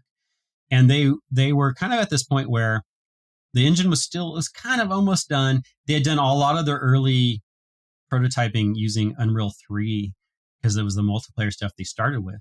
Mm-hmm. So they're just starting to build out the world, the whole world. And that's like the stuff I love the most. I want to build the world. I want to think Yeah. about the world and I want to inhabit the world and spend the space in it. And I was like, oh, okay, this is undiscovered territory for me. I mean, there's all these amazing concepts and some ideas. Tim had written some cool stuff, but like it was all still very in flux. And I remember, but at the same time, I also realized that I just spent several years at Crystal Dynamics making what was the art pipelines for the next, what they were calling their next generation engine, because it was right, the Xbox 360 had come out or was about to come out. And so I'd spent like all the time developing that. And I realized that when I got there, that the artists were great artists, but they were a generation behind in how they were making everything. Yeah, right. Because they were a rookie team on Psychonauts and did an amazing product, and then kind of went right into Brutal Legend, and they didn't have their engine yet, so they didn't have the exposure of like a finished engine to learn all those things. So I was able to kind of like immediately, I was like, all right, let me reorganize the art department a little bit and introduce these new techniques and work with the programmers to kind of get those tools into artists' hands. So that was like this kind of day one for me, because I could see from talking to all of them, there was a lot of like people weren't sure where to go with it or how to get that look on screen. And so I kind of, that's where I was like, I saw the biggest empty spot that the art team needed the most. And that's where I started with on that, which was a great way to meet everyone in the studio, because I had to work with a lot of the programmers and the designers. And then I think then the next thing was like, I remember, so, we still do these to this day, but we do this thing that Tim started called the HOF, which is the hour of fun. And it's called the mandatory HOF. It's so basically periodically when you're working on a game, you have to like stop and play the game. The whole company meets and the project lead has to like sit there and take feedback and not respond to it. You're just supposed to like listen to the feedback. Yeah. And so like, and then we do, broader ones with people from outside the studio that he used to call pizza orgies. Nowadays, not called that. Well, not today. Yeah. Yeah, not today. That was a LucasArts term, apparently. Right. Okay. So I just remember in that first meeting, I was like, well, I don't want to come off as like too strong or whatever. But I just remember when I first played that part of the game in the world, it was all wrong to my eyes, because everything was huge. Absolutely everything was huge. And so nothing felt epic. And so when I was like, no economy of scale, right? Right. I was like, I probably shouldn't say anything. But then someone's like, well, let's hear from the new guy. And I'd only been there like a week or two. And but you're locked and loaded, yeah. Yeah. I was like, I just remember saying, I said to Tim and the company, I was like, I feel like I'm staring at the ankles of your world. And that is not where you want to be. And they're like, well, and then Tim's like, well, then you've got to fix it. So, that was like a big part. That was like a big part of like, focusing on like, okay, how do we make this world visually rich? It's an open world. So it's a big game. For the time, open worlds was still pretty uncommon. So before Ubisoft invented the magic loop that everyone copies. So it was like, how do we make this open world game? But also just like, how do you physically make it with these early engine and tools? But the thing I realized is that, with metal album covers and a lot of that reference, they're kind of on one level, they're amazing because they're almost naive style art. They're almost, but not quite bad art in some ways. And the important part was like, how do you capture that, but make it seem intentional? So you're not imitating the bad part, but you're capturing the like, Wagnerian drama in these crazy album covers. And how does it relate to space design and the world and scale and all of that. And that was kind of like the first, once I got past the tech thing, the first thing that I really wanted to sink my teeth into and really tried to help guide everyone as best I could to help create that.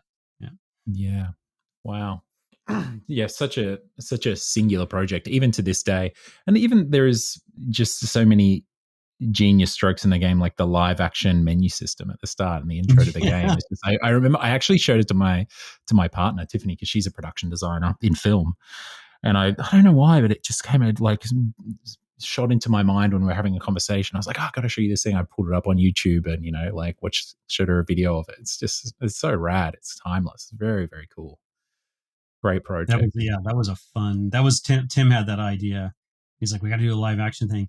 and Joe Kowalski, who Yeah, was like the Joe. graphic designer, was working on all the menu stuff. I was like, okay, Joe, he's like, I don't know how to do an album. I don't know how to make a physical album cover. So I remember like, Bagel and Nathan Stapley had painted it.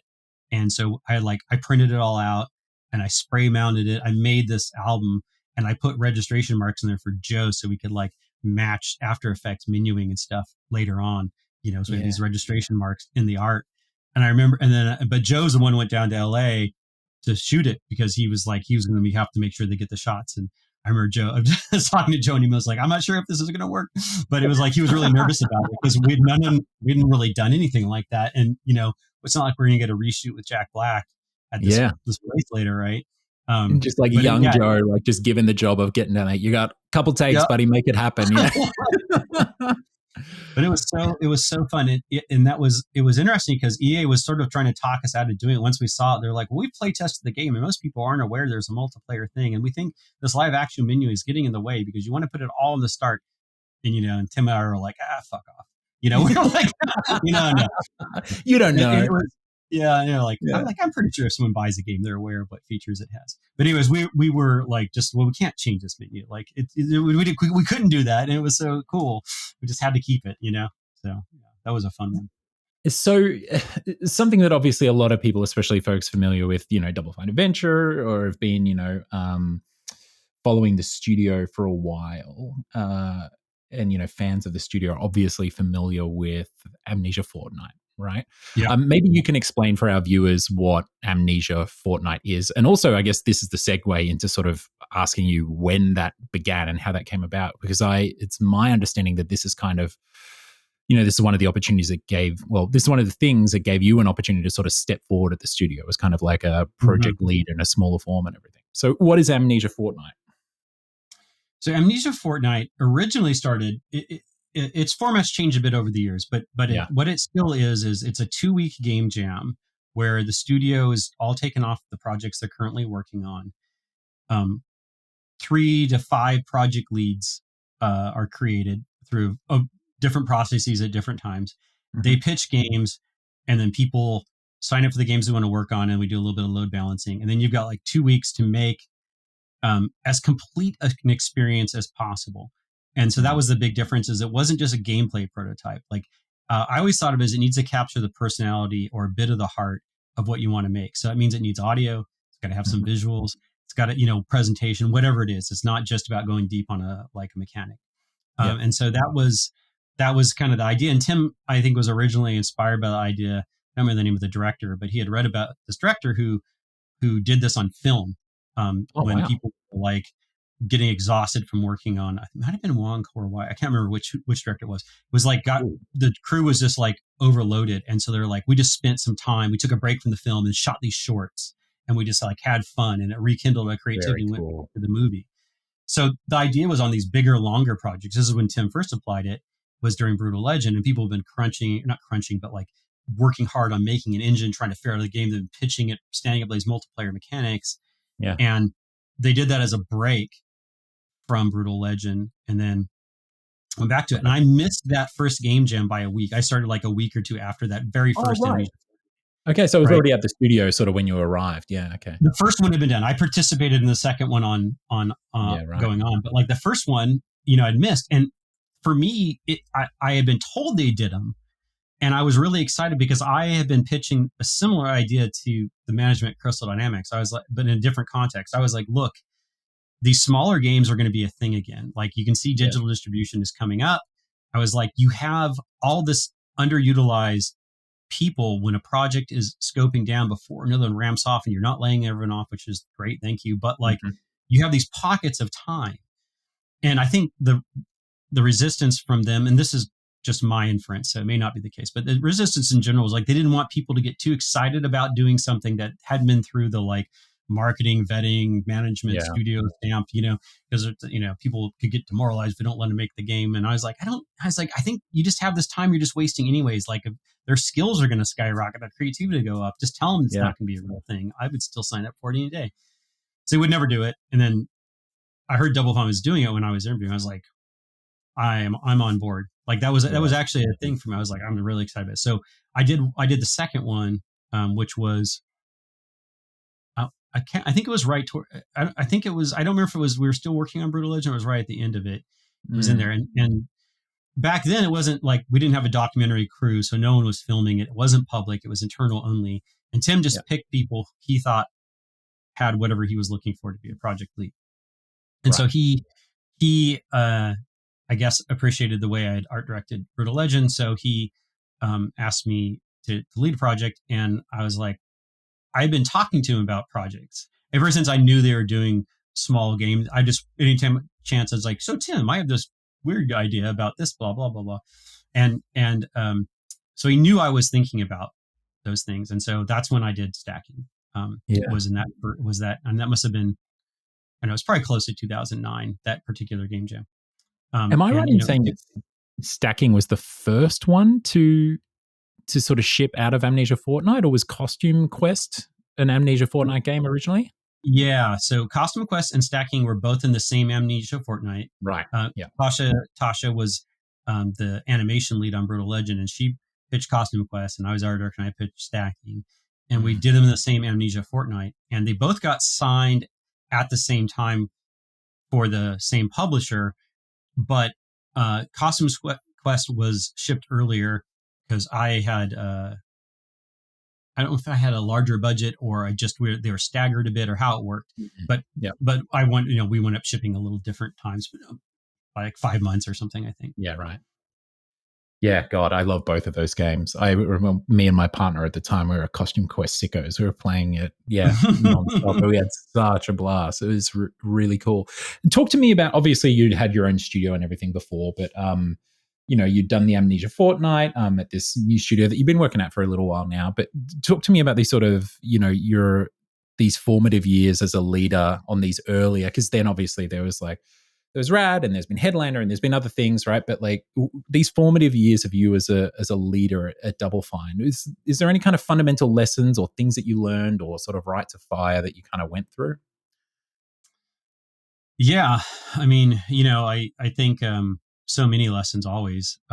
Yeah. I think for me, I do remember, it was a short. So Stacking was start to finish 13 months, Oh, including wow. DLC. And I had exactly How, 1 month of how many pre-production. people on the team? Sorry to dive in. Uh, well, it fluctuated a bit. I would say Yeah, of between course. 12 and 16, maybe. Yeah, right. Okay, You know, cool. Yeah. um, but initially, I remember we had 1 month for pre-production, and that was like when I had to write the design document.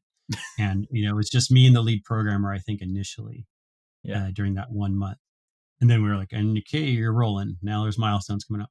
And I mean, I remember. What did I think about that? I remember thinking a lot about like the way in which, of course, it's obvious to say, I guess now, but the way in which we made Brutal Legend could not be the way in which we make smaller games. Mm. And I think, like, I mean, down to just the idea of like, I kind of went more old school with it in terms of, a modern, say, pipeline is like, you have artists, someone does a design treatment, or a creative direction treatment. Then you have like mood concepts or keyframes, and then someone, starts designing a specific character, and you do all this iteration on paper, and you do orthos, and someone models it. And that's not at all how we used to make games, because even though you sort of go, well, it saves time and reduces risk because you're doing paper, and it's true on bigger things. But when you're on these smaller games, like, because what can happen when you follow that sort of standard approach to creating art is then you can wind up chasing concept art, and concept art is not art directed, right? Of course. And Yeah. there's a We've all been huge there. valley. Yeah, a huge valley between a drawing and that. Those are different media. They serve different Yeah. goals. And they probably shouldn't be ever chasing the exact same thing a painting does or whatever. But it's really hard to sort through that. And so, in the old days, we do some crappy concepts, some quick concepts, and we just get something in the game as soon as possible. And then we just draw over on that in context. And that was kind of what I sort of said is like, okay, we're shortcutting a lot of the concept thing. We don't have time for it. We didn't really have a dedicated concept artist anyways on the project. So, we're doing it like I do some quick concepts. Levi was on the project. He did a lot of concepts too. And then we're like, we block it out. We throw it in the engine. We see it with the game camera. And then I'm just drawing over directly on that type of thing. And it's not really that uncommon of a practice, but it's a big shift from like how people tend to approach art direction and concepts and stuff. There's a lot of different things on the design side too, of course, but like that Mm. was like just it was a big shift going for something like Brutal Legend to stacking. And I just remember, I guess the point there being like, I had to remember how to be very efficient with a small team and how Yeah. many hats people had to wear and how to get everyone. Like we also didn't have a producer at the time. So I was like, I didn't want to, um, we were using agile development, but like any of the sort of scrum stuff, like I was doing all the cards and user stories and stuff, as well as, writing the game and doing a lot of the game design. I think I designed 95% of those puzzles and, you know, doing a bunch of art. So it's like, you have all these things you're doing. So, you just, I try to come up with processes to just cut out as many dependency loops as possible. And so it Mm. was like, for example, I was like, okay, everyone's working on the same level at the same time, the entire team. No one's working on a level at a different time because I can't split those dependencies. We don't have time. When it's small people, we're just all on board. So everyone knows what everyone's doing because we're all on the same level. I mean, I was running slightly ahead, but like generally speaking, they're just, so, I mean, I guess the lesson I picked out there is it's an obvious one, I suppose, which is like you really have to look at the time you have, the type of game you're making, and the people you have it with, and build all of your processes around them, the Mm. people, and the product, as opposed to saying, well, this is how games are made because other people have done it and we've done it this way before, and it solves some risk. And you're like, okay, but the best process is the one that's built around the people you have and the time you have. And so I think that was a good reminder of that. And we got a ton done in that time and Yeah. made a pretty cool game. And, I think that was a big shift from those, like as games got bigger and bigger, and suddenly it was like small. And I remember thinking to myself at the time, I told Tim this later, I was like, I think this is the first time I actually feel like an artist. And I was at that point, I'd already been in the game industry probably close to 20 years, right? I was just Wow. like, this is the first time I feel that way. And it's not that I didn't realize that I didn't feel that way before, but I somehow felt, I don't know what it was. It was like, for me, it was the mechanics and the visuals and the story, what you're doing, what you're saying. We're all telling the same story, so to speak. And I just Yeah. felt like the most like art to me of anything I'd made at that time. And maybe just because I was in charge of all that. Yeah, it's like your kind of artistic voice or your ability to express yourself was sort of coming through the clearest, perhaps, right? In through this Yeah. vessel, perhaps in your career. Amazing stuff. I'm interested in talking to you about being an artist at Double Fine, leading a project, because Double Fine is historically a studio that up until that time was kind of led by, not just a writing forward kind of creative lead, but one that was obviously, had legendary status at that point in time. Yeah. What was it like in studio? Was there just no sort of no growing pains or anything at all in kind of switching the team from like someone who, their idea at the studio, at least, of like a lead was someone that's kind of looking at the game from this kind of perspective or from this tool set or this skill set, and then you're coming at it from another skill set or tool set? Mm-hmm. Was there anything around that you sort of had to work with? Hmm. Or was it just like quite natural? Because of the team that you sort of built up around you and stuff. Yeah. I mean, I think I will say that like the team that was that Tim and others put together at the time, a lot of the people who've been hired in the studio were all pretty natural collaborators, and I think Mm, all had a good eye on like an interest in the final product more than just their piece of the product. And I yeah, think that and so I think that's often can be a battle is saying, well, yes, I know you can write this incredibly amazing thing, but like that's not really what this game's about. We got to focus on this. And it felt like because Tim has a strong creative voice, and mm, a lot of those people came to that studio to work with Tim. So I'm sure I was a disappointment in the sense that I wasn't Tim, but like, I think everyone was still like used to thinking that way, or at least open to that. And yeah, so I think I approach things obviously a little bit different as everyone does. And there were probably some things that, they maybe missed about Tim and maybe some things they liked about me. And I was, I mentioned earlier, I mean, I'm certainly not Tim Schafer, but I do love writing, and I have written I wrote Right. Stacking and all of its dialogue, and Yeah. Yeah. Headlander and Rad as well. And so I was still writing and give them, I like did a lot of like creative direction through written communication at the time. And so I think they're used to a certain amount of that from Yeah. Tim. And so I kind of like tried to kind of adapt whatever my natural tendencies would be to do that, but yeah, generally I think what was interesting is because we were, the reason why Stacking and Costume Quest and other games came to be was because out of Mm. desperation. Like we had Brutal Legend 2 canceled on us. And Yeah. and so and Tim had talked to me about being like the co-creative lead of that project with him. Mm. And so that was sort of like in the plan. And uh when it got canceled, we were like, well, we have these Amnesia Fortnights we did. Like, can we pitch these? Maybe we'll get them signed. And so I think we didn't have a lot of time, and I think everyone knew we didn't have a lot of time and was still invested in Double Fine. So a lot of Mm. it was just like people were wanting someone to have a plan and just get to work and start Yeah. making this stuff. And so I Yeah. think that helped me because there wasn't a lot of like time for overly questioning too many things, and you had to just react and bring it, what you had. And it certainly helped that everyone had already been working on a singular project together, so everyone already had good relationships with each other. So I didn't really have to, wasn't like hiring a new team from scratch per se. Yeah. That all worked to my advantage in that first time leadership role. Yeah, it's funny on this podcast. We obviously almost exclusively the people that we talk to are, or I would say exclusively, like they're leaders in particular roles. Like they might be. I remember, we spoke to the lead designer and art director from Void who are working on Ready or Not recently, but then it'll be someone like yourself, like project lead or a founder of a studio. And so we're always having these conversations about leadership and stuff.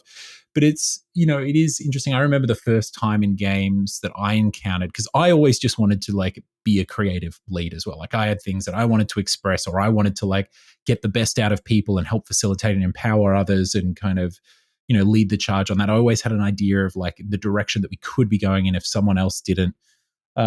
And so it was naturally like I kind of thought you assume, and when you're younger that that's kind of like your perspective is everyone's perspective or the way that you approach something. Mhm. I remember the first time I got my first job and someone said to me that they have no desire to be a leader whatsoever, that they just Yeah. want to like make things and and then our tech director, obviously who was a leader to some degree, but our tech director at League of Geeks for many years, Tom Johnston, he's worked on some of the biggest games in the world at some of the best studios. And I remember him saying all that he wanted to do, like he had no desire to have any kind of creative input or anything like that. He was just like, and the thing that he loved was helping to execute on other people's visions and like, Mhm. Mhm. inspired in that way. And so I say all of this because I think there are honestly, when we're talking about the kind of leaders that we are or whatever, sometimes the leader that folks are looking for is just the person who does have the clearest vision and is willing to stand up and say, hey, everyone, we're heading in this direction. Like things are uncertain or whatever, but I've got a Yeah. direction to go. Doesn't matter if you're a writer or an artist or a tech director or you step up from like, being a level designer or something. I think a lot of people are just happy to be like, okay, like this thing's moving again, right? I think we all understand the value of momentum in a kind of creative commercial product as well. Yeah, absolutely. And then again, I think, probably having already done an Amnesia Fortnight on Stacking, I think, Mm, the Amnesia Fortnight demo was great.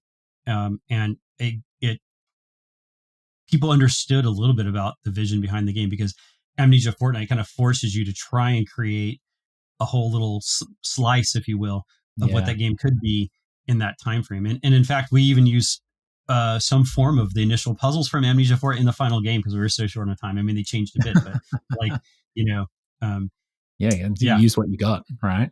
Yeah, I yeah, remember right. at Taurus, my first studio, it was things would move so fast. I shipped 10 games in my first 3 years there. Like everything from like a little Wow. browser flash game for the local city But still, council to you learn teach a kids lot. recycling. Yeah, that pitch to ship process, right? Like Yep, I've spoken about a number of times on the podcast. Nothing teaches you how to make games more and better than like moving through that process a number of times. yep, yep. All right, so I know you've got another couple of stops along the way. Like let's swing by those. Like what was next off the ranks? Obviously, there's some things in between this, but like I mean, your projects, was it Rad or Headlander was next?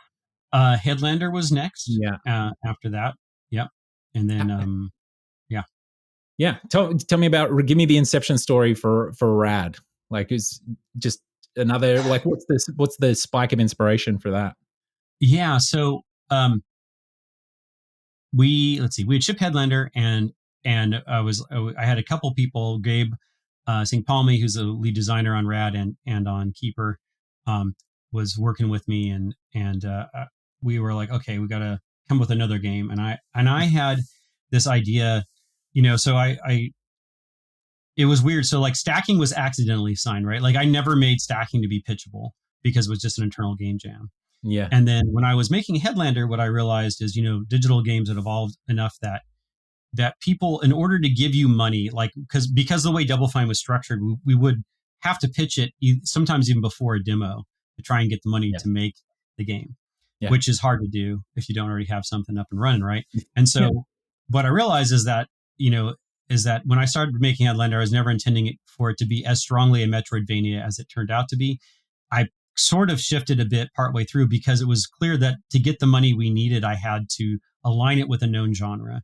And so when we went to do Rad, they're like, you need to get even more money for this game. And I was like, okay. I was like, well, I had a bunch of ideas. And the seed of the idea started with this absurd, I just loved the sound of it, which was this idea called One Man Band of the Apocalypse. And I had this idea that you were a one man band in the apocalypse and you had to cross the wasteland, and your thumping bass drum, which every time you take a step as a one man band, it like beats the back of this drum, would attract the slow mutants, and you could kind of lure them into the range of all these other hybrid weird instrument weapons, right? And so it was kind of like this weird game where you're playing this, and I really liked the idea, and I came up with some interesting mechanics. But what I realized early on in that process was like, I have terrible rhythm, and I don't really like rhythm games because the risk reward loop is getting your rhythm beat wrong. And I was yeah, like, I should not be making a game. As much as I'm in love with the idea of playing this ridiculous one man band guy who, and I had all these interesting mechanics. And so what I realized is that what I really wanted to do is make a post-apocalyptic game, because having grown up in the 80s, it was super part of my DNA. We talked about my dad working at a nuclear power plant, and I was like, like this is being made. I don't know, what is this, like 2017 to 19 was when we made it, and I mhm, and I was like, the world's not looking great right now, right? yeah. And I just, it brought back memories of all those nuclear apocalypse nightmares I used to have as a kid. I used to have these nightmares, not be able to sleep about Wow. nuclear apocalypse. And I sort of started it like, and I had a kid, and she was, I don't know, like 12 at the time or so. And Yeah, I remember thinking like, yeah, like I feel like this generation, that same generation that was calling me slackers, still around, and those fuckers are throwing kids to the grist. They're just throwing them to the mill, right? We're yeah, destroying the planet. And so I just thought of this, like, it just reminded me so much of that part of my childhood and growing up in the 80s. And I thought, I need to do something about this. And I needed to make a game that part of the story of the game was just the idea that you're just like endlessly throwing these teenagers to go and save this town for reasons you don't fully understand. So I was really inspired by like that is and I was like, and I really was interested in doing roguelikes, in part because I had never worked on a fully procedural game, and I was really interested in it. mm, And also from a practical, pragmatic standpoint, it was what I could ask for money for a small team and get it because they were successful at the yeah, time for a smaller, yeah, like something a smaller team could do. And so I thought, well, there's an interesting loop here where like you've got these kids and they mutate randomly as they go out. And then you have, as a player, react to these different powers to try and complete this mission. But then when that kid dies and your run's over, there's just another kid they're willing to throw out into the wasteland and watch it mutate. I was like, that's telling the story that I like. There's like a subtext of the story here where it's like all the townspeople were about saving themselves and saving, ostensibly you too. But yeah. like the sacrifice that they're willing to make for it is you. And it happens every time you die, there's a new kid that just gets thrown out into the wasteland. And so that was like, I thought that was an interesting way to kind of like speak to those themes as well. Yeah. Have you found, whether it's just through Amnesia Fortnight, or even art that you're doing on the side? I mean, obviously, we're living in very strange times. Do you find like understatement? Do you find do you find yourself needing to kind of like express, any frustrations or any anxiety or any sort of thoughts or feelings about what's sort of going on around you in the world through your art? I mean, I know this isn't the thing. Like some artists, that's what they do and they enjoy it and they do it for fun or whatever. And some like feel this kind of desire to sort of say something or kind of get it out of their system through art. Do you feel Yeah, similar? it's weird. Yeah, I mean, because art isn't fun for me. It's like painful, and but I'm compelled to do it, and I've Yeah. always sort of been that way, right? Like I'm not saying there's joy in the flow state. Yeah. There are things about it that can be rewarding, but it's not fun, right? Yeah. Yeah. And so I think I can't, I don't feel like I've ever had like a specific call to action. I just feel Mm. like it's a way of that's just intrinsically me. It's just processing the world. And someone once asked me like, hey, do you have a dream game that you've always wanted to make? And I always say no, because I want to come up with the idea right when I'm about to make the game, because Mm. that's what's on my mind at the time. That's what's concerning me. And that's like, Yeah. I think it's like, if I want to make a painting and have it speak to my experience and hopefully indirectly other people's experiences, because in the same world at the same time as these other people. And like, I mean, I'm sure I have, little things I'd like to do, but for the most part, I'm just like, I want it to feel relevant to me. And that was what was on my mind at the time.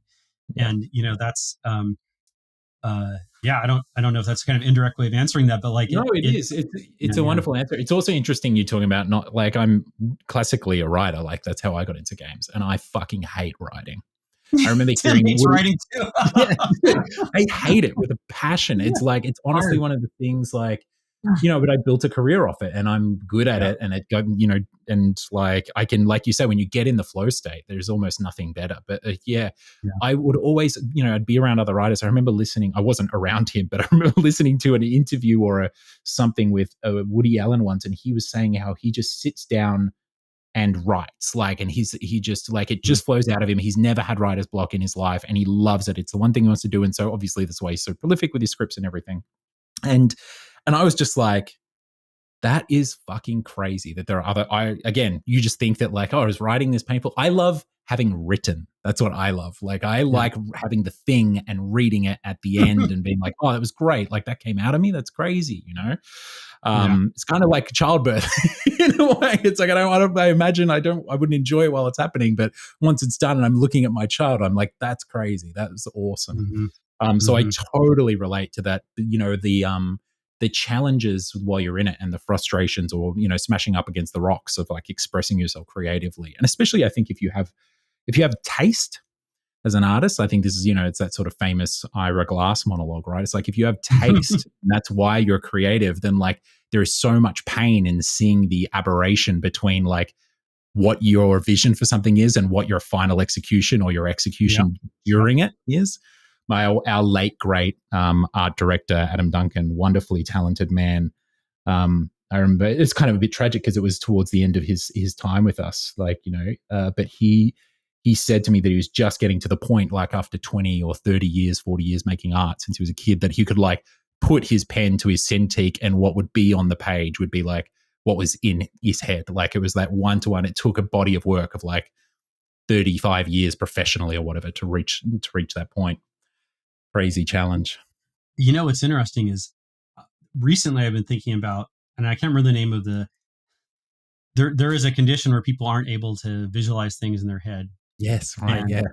I have that. I can Oh, never right. see any imagery in my head, and I'm not convinced anyone can. In fact, I almost think it's a syntax problem. I almost think that people who aren't visual think they can do it, but they're actually not picturing anything with clarity. Like, because for me, I'm like they're like, well, can you close your eyes and see an apple? I was like, no, of course not. No one can. They're like, no, everyone can. I'm like, well, I can't. So like, it's all black mist in my head. Like it's not, but it's not seeing something. It's I can't describe what it is. It's beyond Yeah. words. It's like it's a mixture of an intuition feeling. So for me, it's like as it's being created is the time that it's being manifested or visualized, right? But Mm.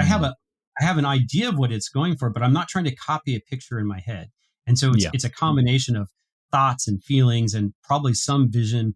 I just can't describe it in words. And maybe that's how everyone is, and I'm just misunderstanding this condition. But like it is interesting because it means that there are times like if I'm doing, like there's things do that you just get more mechanical, repetitive skill with. Hmm. And Yeah. that certainly gets easier as you get older. Or sometimes it's just your confidence in the process because it's worked enough for you for 20 years and that's Mm. what you're seeing. But I don't know that I'm actually ever seeing things in my head with any more clarity than I ever Yeah. have, which I don't think I do. And I don't, yeah. Do you think that that informs the kind of artist that you are? Like, if you're the first time that you're visualizing something is when you're actually putting it on paper, as opposed to some artists, like, say, I'm not sure if this is the way, but let's say the art director that I was talking about, Adam, if he's like just seeing something perfectly in his head, like these mythical people that they tell us that exist, because I'm not like that as well. So we can be deniers officially on the Yeah, yeah. podcast here today.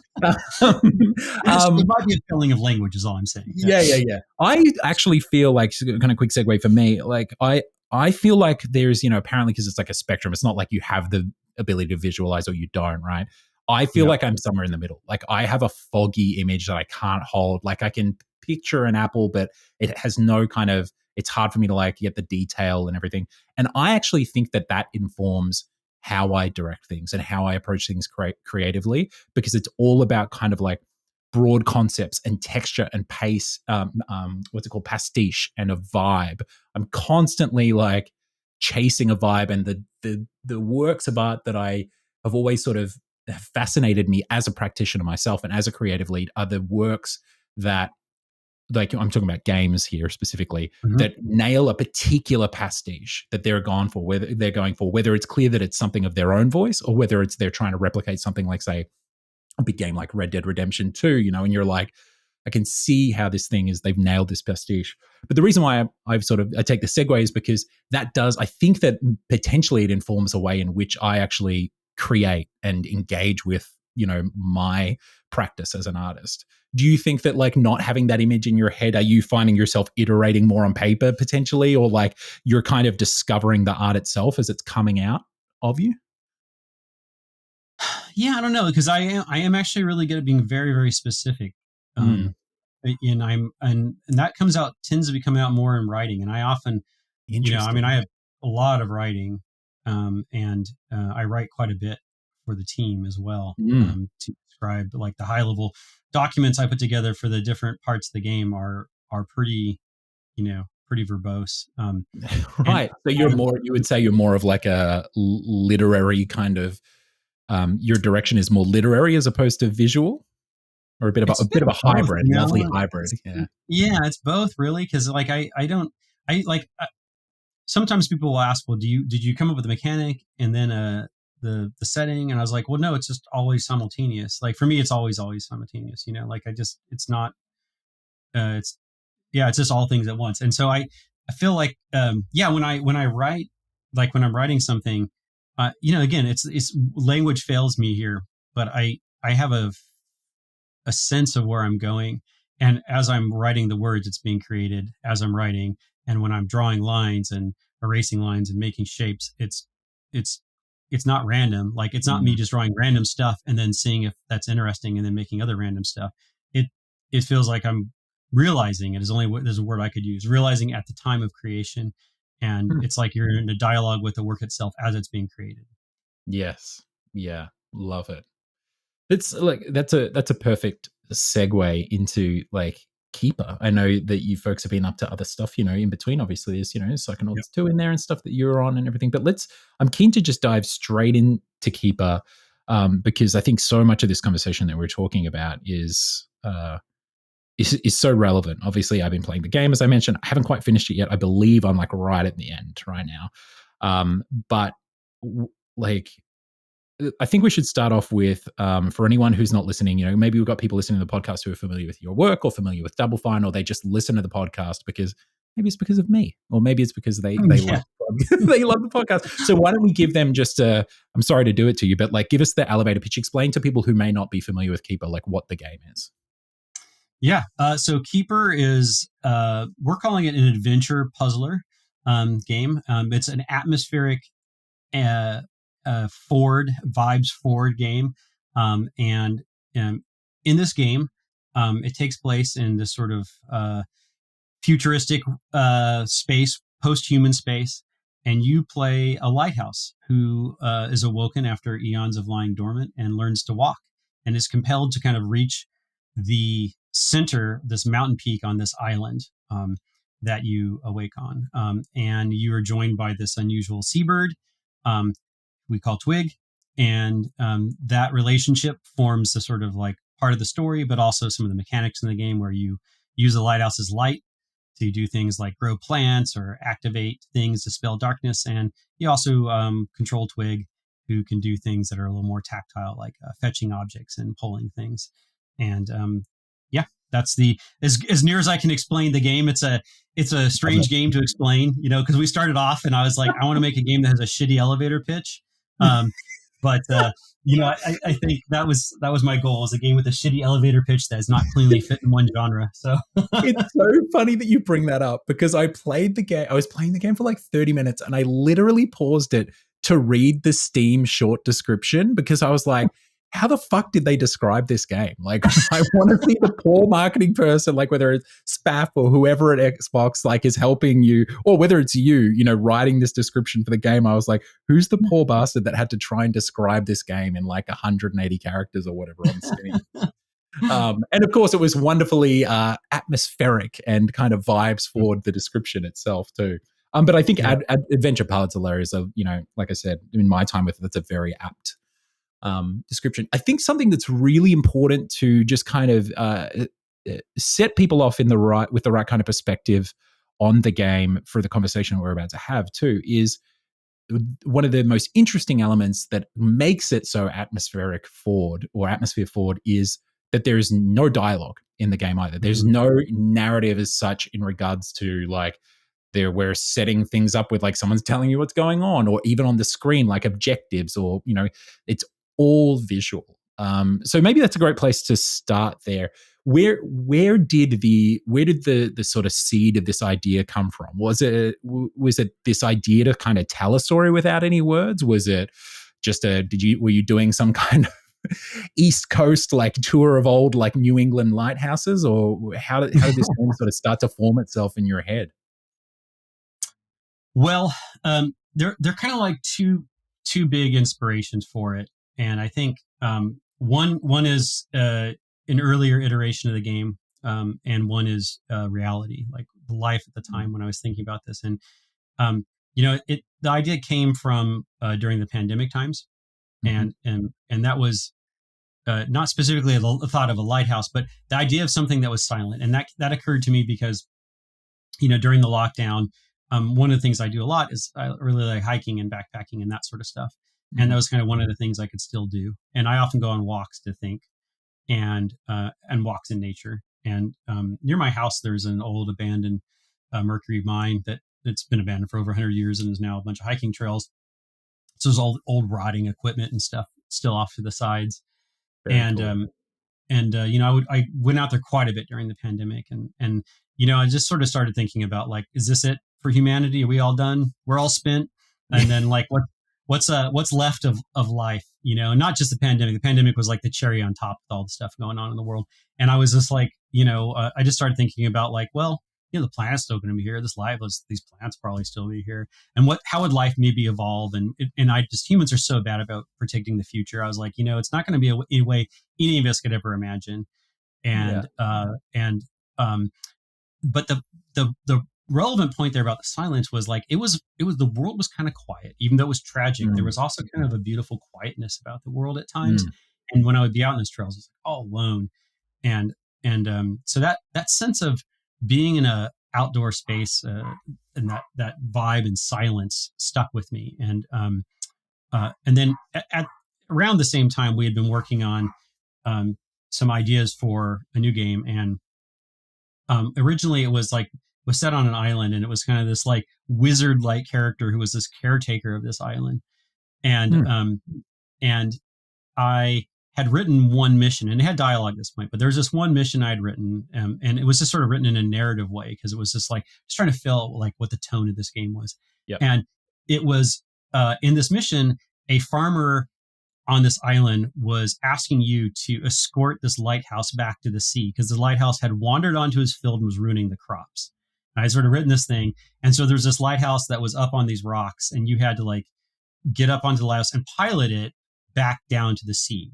so I wrote this whole thing about when you went inside the lighthouse, it was bigger on the inside and the outside. And you saw this whole history of humanity as you spiraled up to the top. And then you get to the top, and where you point its light, it walks. And you take it back to the sea, and all the fish are no longer in the ocean. They're walking around on metal legs around the coast, and the sea is polluted. And then you use the light of the lighthouse to clarify the water. And then the fish give up their legs and go back to the ocean. You go into the water, you go under the water, you see like silhouettes of buildings, what's left of humanity, and you merge onto a rock, and a chorus of stones arrives from the rock, and they start singing, and you point your light on different ones to compose this like beautiful chorus song, and then the rest of the water clarifies, and that was like the mission. I just had written this little thing, and this was before the pandemic, and when I and then because we were working on this prototype, just Gabe and I, and then we got pulled onto Psychonauts 2 to help ship Right. it. Okay. Yep. And so while I was on Psychonauts 2, which was about 16 months or so, we All were right. So you pulled it. It wasn't just just to like close it out. You're back in the team. Yeah. Okay. Yeah. back in the team. So that this idea just stuck in my head the whole time. And then the pandemic happened during that time. And I was like, what if the game was all about a lonely lighthouse? What if it was just about this lighthouse? The whole game was a walking lighthouse. That sounds absurd. I love it.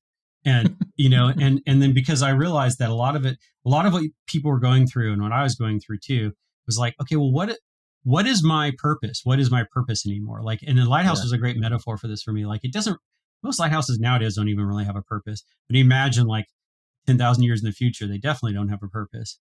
And so what if this is about like the purpose? And that silence was part of that. I think it was like a combination of things, both because of my inspiration, but also having a lighthouse talk is just silly. I didn't want to make a silly game. This wasn't about silly things. Yeah. And I like silly. I love writing dialogue. But I was like, in some ways, that really is very different for Double Fine to make a game with no words. And then I was like, also this player character, who's going to care about a fucking lighthouse? So we're going to make people care about a lighthouse, and we're not going to have words to do it. Yeah. And, like a lot of things just came from that initial decision, and it put me outside my comfort zone. And I was like, that's where I want to be. I want to be outside my comfort zone, which no one really wants to be, but we all know how important it is to be. And so I just tried to go for it, basically. And so were you kind of like on the side kind of piecing ideas together, or you kind of like while you're working on Psychonauts, or was it kind of just like you had to keep this thing inside and just on your walks it's kind of manifesting itself, and then post Psychonauts you're kind of let go and were able to open the floodgates of this kind of pent up creativity, so to speak? Yeah, it was more that it was just baking in my lizard brain for a while. And just getting back to what I was saying earlier, like I think I wouldn't have been able to make the same game even 16 months earlier, because the stuff I was thinking about post-pandemic and during the pandemic was so different. Yeah. It had to reflect what I wanted to make, like just instinctively. Right. And so the other idea felt old to me, even though it's not old. No one even really knew it but one other person. But and there are some elements that persisted. Like I have this video, this like 5-minute video I made of the old prototype and idea before we stopped working on it to go to Psychonauts. And I watched it again the other day, and I could see elements that snuck their way through Keeper, but changed quite a bit. And it's interesting how that all came about. But that one decision to make a silent game changed absolutely everything about the game. It changed all the puzzle design. It changed the camera model. It changed so many things, because that really, common affordance was gone. The players are like have no idea what to do and where to go. But that's what I wanted, right? Like that. I mean, I wanted a game that took a step away from those things that other people do, not because there's anything wrong with them. I just wanted to see how it would feel if we approached the game differently, and the game made different choices, and what space that would inhabit, and if it would be more powerful in some ways by removing some of those things. Do you remember any of the particular more gnarly challenges that you had because of that decision? Like I know, there's famously all the tales about Corey Barlog's insistence that, God of War, the reboot, had to be like one cut. And then there were like, I think there was one point where they did a cut, but they hid it when you like go into the mouth of the snake, right? And there are these things that you're like, okay, that's not an issue for like 80% of the game, but then there are going to be these things that we come up against that just seem completely impossible to surmount. And do we have to like ditch this idea? Did you ever encounter things that just seemed insurmountable, or really laid a gauntlet down in front of you to sort of reach that goal of yours on the other side? Yeah, I mean, a lot of it was really hard. I think, part of it's just, even going back to just how one does level design was quite a bit different in this game. And I Yeah. think, for this, like if you approach like a standard gray box, white box sort of process, Mm-hmm. when you're say much more metrics or systems driven, you can kind of like, okay, I know this is a platformer. This is a fun double jump distance. But like when a game relies so much, especially earlier in the game, it switches it up quite a bit over the course of the game, but especially earlier in the game where we started working on it, so much of it going to be about atmosphere. I wanted very specifically to leave negative space in the game, is what I call it. Like there's no negative space in games. Games are like, everyone plays games like you're a content shark. Here's a dopamine hit. Here's dopamine. Here's a level upgrade. Here's a skill Yeah. challenge. And that's what pulls people through the space, right? Like I know from making games that if I just had fluid movement and chest-like objects or rings that made cool sounds when you got to them, it'd be fun. I could make that fun. Absolutely. No depth, but fun. And so like, I know that could happen, but I was like, we're not doing any of that. And so negative space is just like moments where there isn't anything demanding that you have to do it, but there's still small things you could do, but it's also about being in the space and trying to communicate that to people early on, especially before you have any sound or music or visual fidelity or richness. It just looks boring, right? Yeah. Like, and so really that we started like, you getting to level design process, early paper maps. I was like, I'm describing them with emotions, not story beats. We're like, this is where you feel this is isolation. And here's these Mm-hmm. colors. And this is like uncompressed space. And here's where you feel, the weight of the task ahead of you. And so like, it was like, that was just put on the paper maps too. And so, I guess indirectly, like it felt like everything changed because of that. And another one that was an early decision, our very first early part of the game, like a first playable, if you will, like we had a sort of more standard third person camera. Mm-hmm. And what I realized early on was that with especially the early forms of the player character move relatively slow. And I mean, it's not, it's not painfully slow, but it's not the speed of which it's not the fluid movement paradigm that people will want to use to retraverse and scour the map looking for more detailed puzzle stuff. Mm-hmm. And so I realized that we really had to direct the camera in order for people to see all the elements we wanted them to see without a lot of visual affordances to like highlight things and pop things up and to tell you where to go and to give you hints and to have, a cutscene for every step of a puzzle. Like, all these sort of standard things you do in a third person action game. We didn't want to do because they were wrong for the game. They felt to me like they'd be wrong for the game. Mm-hmm. And so we made it a non player controlled camera, or at least not directly controlled. And that changes everything in the game, right? That like changes the whole space design. It changes like how much wandering the players want to do, like how far down a side path they want to go before feeling the tension of not being able to swing the camera around. And that came from being silent, right? Because, Mm-hmm. yeah. And then, but they both connected to atmosphere, which was like one of the earliest pillars, that sense of being in a space in a way that's different than most games. Yeah, something about the atmosphere as well that I just really adored about Keeper that felt different to other games that may take on a similar structure, or where you're moving through an area, maybe even has a directed camera or something like an Inside or an Artful Escape, or similar experiences to some degree, is and especially as well in a post-apocalyptic kind of setting, or a post-human setting.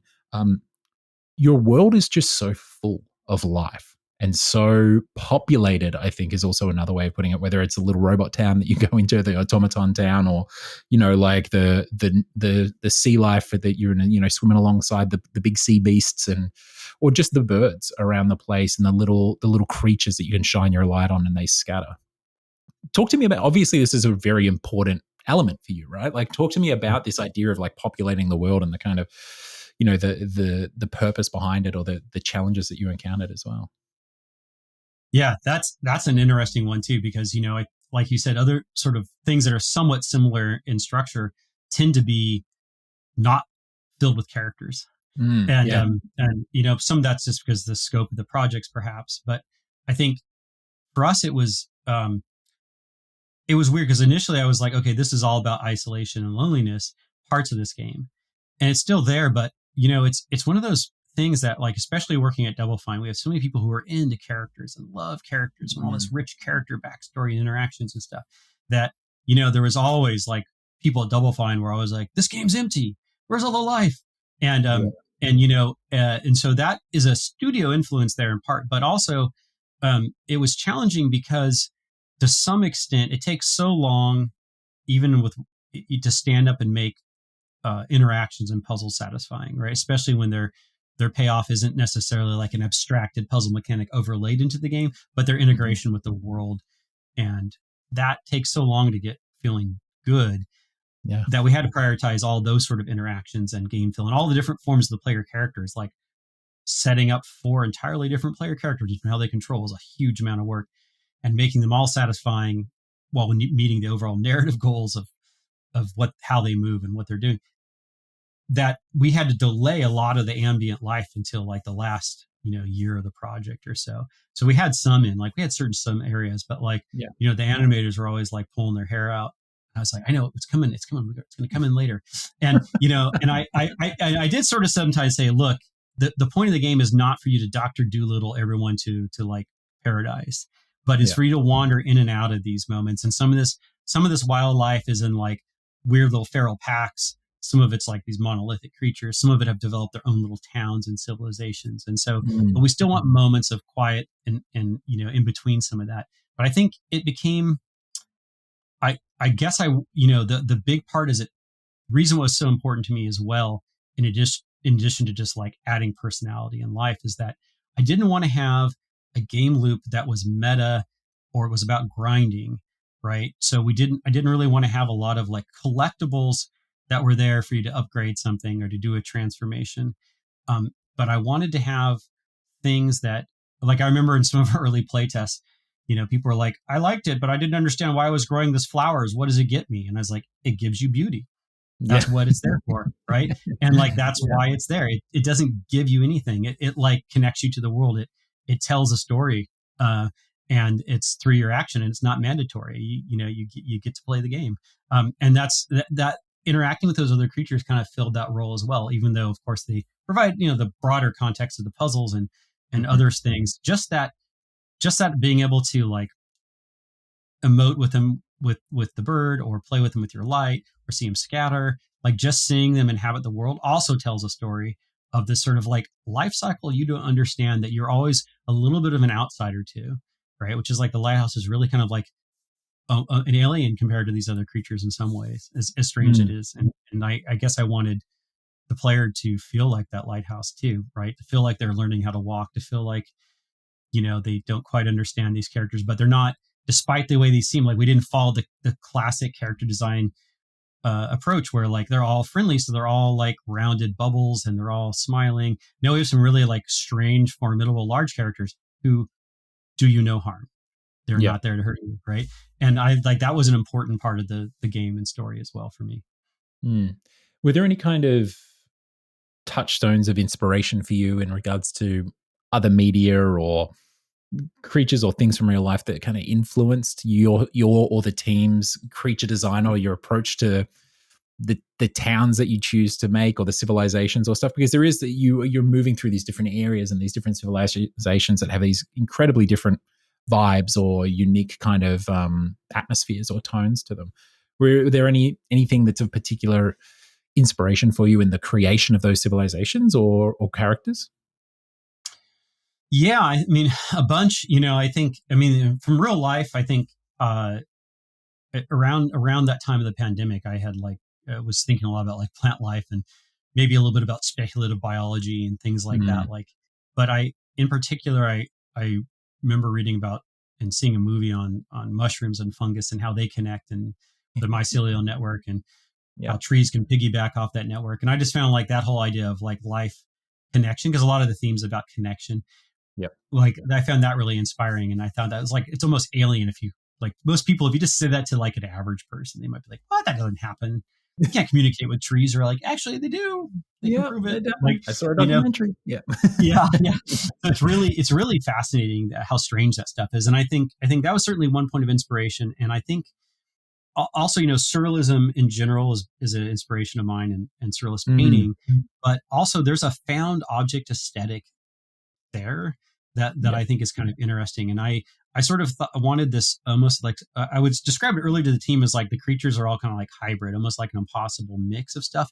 Whether or not we show it to the player, like the player sees a lighthouse, but like, is the lighthouse alive? Is it magically animated?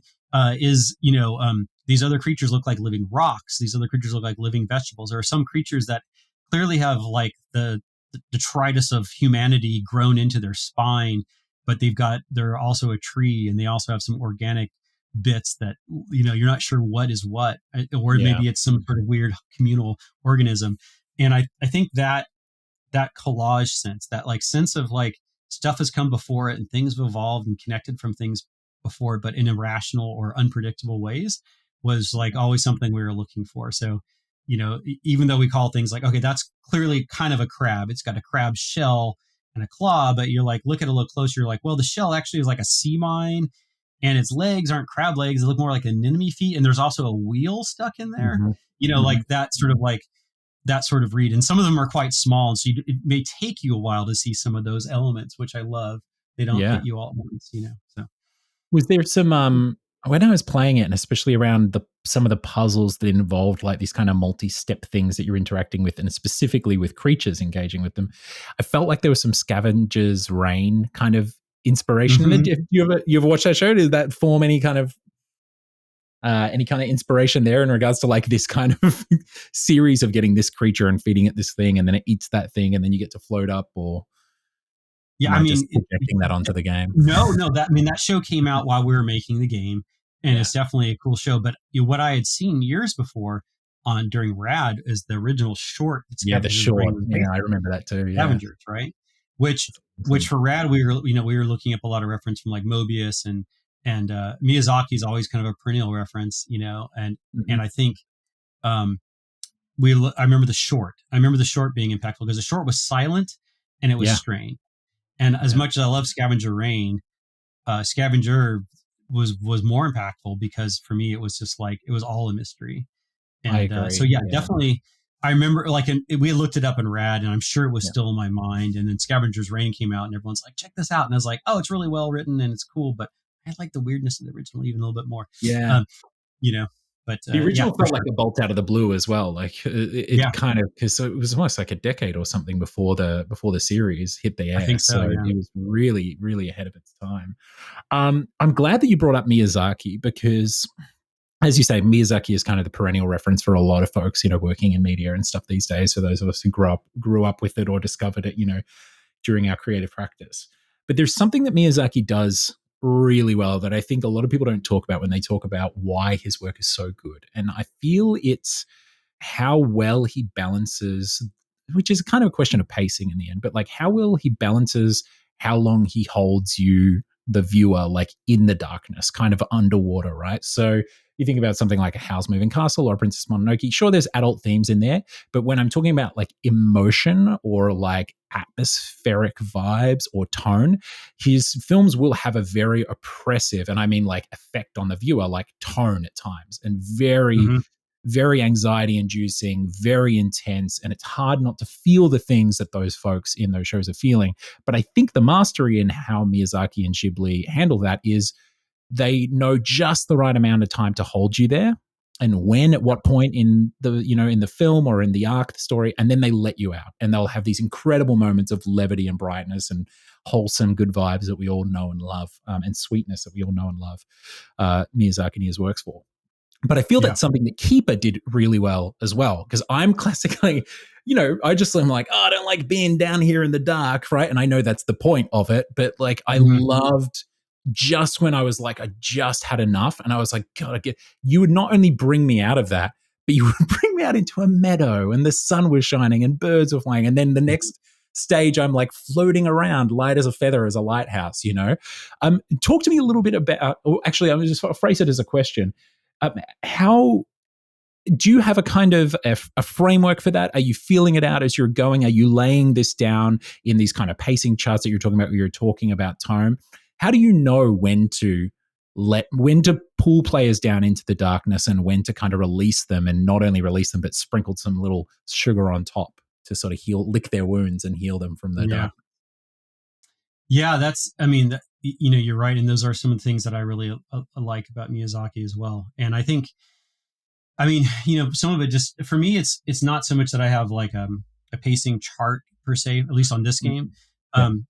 as much as, I have a general sense that the pacing over the course of the game as the character changes gets faster and faster. Yep, right. But within those moments, and that one you're kind of talking about with the darkness in the field was like, I remember that was like one of the earlier areas that I had written and done like the initial paper map for. And I was like, I sort of like was like, I almost just want to like, I was like, I just want to have just a little bit of interactivity in here. It's like, I almost want to stretch this to the point where people are just try to find that space where they're just like, I'm done with this. But then the payoff happens, and then the payoff feels even better. Right. And it's just sort of like, I mean, there's this contrast in art and everything. And it's intuition really for me, how to take that space. And I think, mechanically, like looking at like more of a beat chart, we certainly have areas where we were like, okay, this is some just being in the world's time and space. And this is like a more concentrated bunch of puzzles. Like you get to the town, you spend a lot of time in the town, the bunch of rapid succession of little puzzles you're solving. And then you like get beyond the town, and then it's just wandering again, and you're seeing life start to come back because of what you did in the town. And then, then there's a big dramatic moment, right? And then you're like, okay, now I'm in a compressed space again. And now we release you again, and you just get to live in the moment. And that's just kind of like the way like that, I would think about it versus like a specific time and formula. But, it was definitely trying to, part of it's about variety too. I think, one of the other things for the player in this is because it's not a game that has like, because I knew it was going to be like 6 hours ish or so.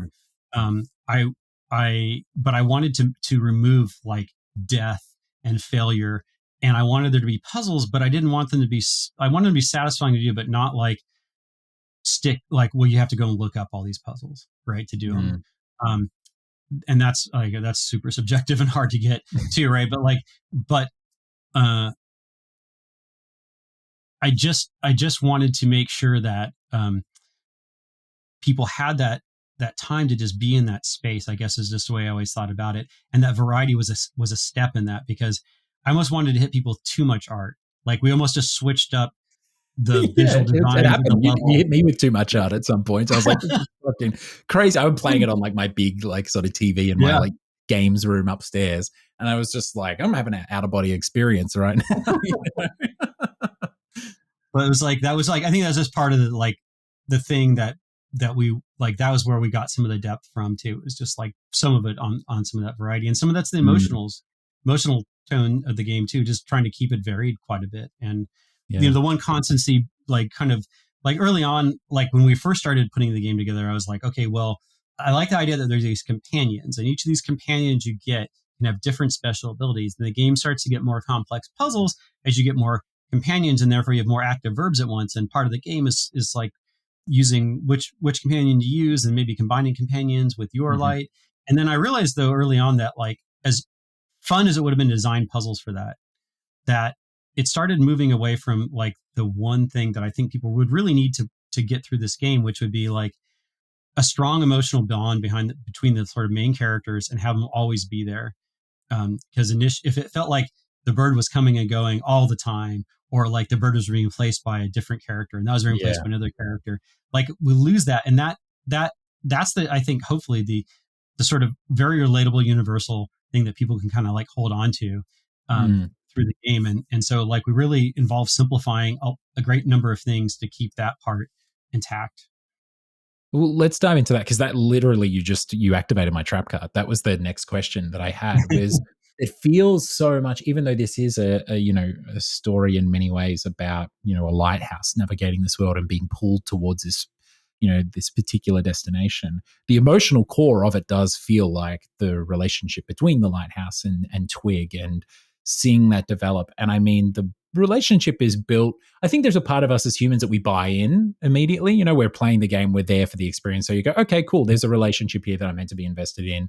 And so you get that handshake, but you kind of just take that handshake and run with it. I mean, and you're pulling at some of those emotional like strings very early, and I think very effectively. So how did you go about kind of mapping out that emotional journey of these two characters that, obviously there's these mechanical things that is, increasing the bond there or whatever, but did you have almost like an emotional chart or idea of how you wanted these two characters to build their bond? And I'm interested as well, in addition to that kind of sort of like more high level plan or how you develop the emotional relationship, what are some of the finer things that you had to do? Like, did you have to put more bones in the lighthouse's, rig to be able to get it to like look up at the bird or to look up at Twig or something like that? What's the sort of high level and in the weeds elements that came into play of securing such a successful kind of, because it is successful. I really feel it through the game, like a successful emotional relationship between these two non-verbal interspecies, if we can call a lighthouse a species, kind of objects, Yeah. right? Yeah. Yeah. It was, I mean, it was funny because when I was pitching the game internally and I was trying to get people to work on the team, I remember going to the animators and I was like, okay, look, like, like you're going to have some things that aren't going to be as emotive as usual, but like this game will you have to figure out a way to make people care about these characters with the animation as well as other elements. But I was like, that's the hardest thing. We've got to do it. And I think, one thing was thinking about how those characters could be expressive from the start. And so they both went through, several iterations. And one of the things we figured out early at the Lighthouse was like, trying to make this thing move around the space was the initial lighthouse that we had put together for early movement prototypes was just, was a big rigid cylinder, as a lighthouse probably would be. Yeah. And, but, I was like, it doesn't speak to the idea of the game, which is this like all the forms in the game. One of the reasons the game is so painterly and gestural is like we're saying through form and color and shape that everything could be alive here. The entire island could even be alive. This rock could be alive. And so the lighthouse needed to communicate that as well. And so one of the things we did early on was like come up with this idea of breaking it into just like these big pieces and then have like some inner rock layers. So it can kind of do these sea and shapes, as it moves up and down and around. And then immediately, it's not like we're humanizing it too much, but it does give it a bit of anthropomorphism where you're like, okay, this thing feels more alive because it's more organic in its movements. And that's also why I wanted these legs to, they're a little off-putting for some people. Most people might associate with crabs or spiders, but like these still feel like organic on some level with the way they skitter around. And like that was a big thing with the lighthouse. And then also, it actually has like, when I was a very early part of the game is like the character goes through all these transformations that were totally changing the shape of the character. But we're like, well, how do we get people to intuitively understand this is the same soul in these things, if you will? And that is like, well, we've got to keep that lens, that face has to always be there and it can't change. Right. And, which you couldn't really do with a human, right? You could like cut someone's head off and stick it on a different thing, would just be creepy, but you could do it with the lighthouse. And so, we also like, when we did this, I was doing early research on Fresnel lenses and stuff. The lighthouse's light design that I settled on is not at all how a lighthouse's light is built. It's actually much more like a concert light, because like a lighthouse Fresnel, it's usually at least bidirectional, if not more omnidirectional. Oh, right, But we needed to have some sense of direction and aiming, not only for game feel, but also like I wanted it to have a face. And so like, I basically came up with this make-believe pivot with a Fresnel lens that kind of is more like aiming a spotlight around. It's not how they work at all. But most people don't question it, right? Because they're not lighthouse experts. But we also like even took the framing and like, broke that off to create these sort of eyebrows that the animators could kind of move around to give it a bit more emotion. And so, like there was a lot of just like relatively specific character design choices there to support that any one of them isn't super expressive by itself, but all told, it really helps. same with Twig. We kind of went through this, like, it's a hybrid creature. Although at first glance you're like, oh, it's just kind of a bird. Then you're like, well, it's kind of got like a dog body, or maybe it's like a dragon. But if you look really closely, which you don't see all the time, Twig's bones are made of wood. Its beak is wood. It's Yeah. the bones that come out of his wings are driftwood. It's got kelp for a tail and wings and stuff. So it's like this hybrid kind of fish, bird, dog thing.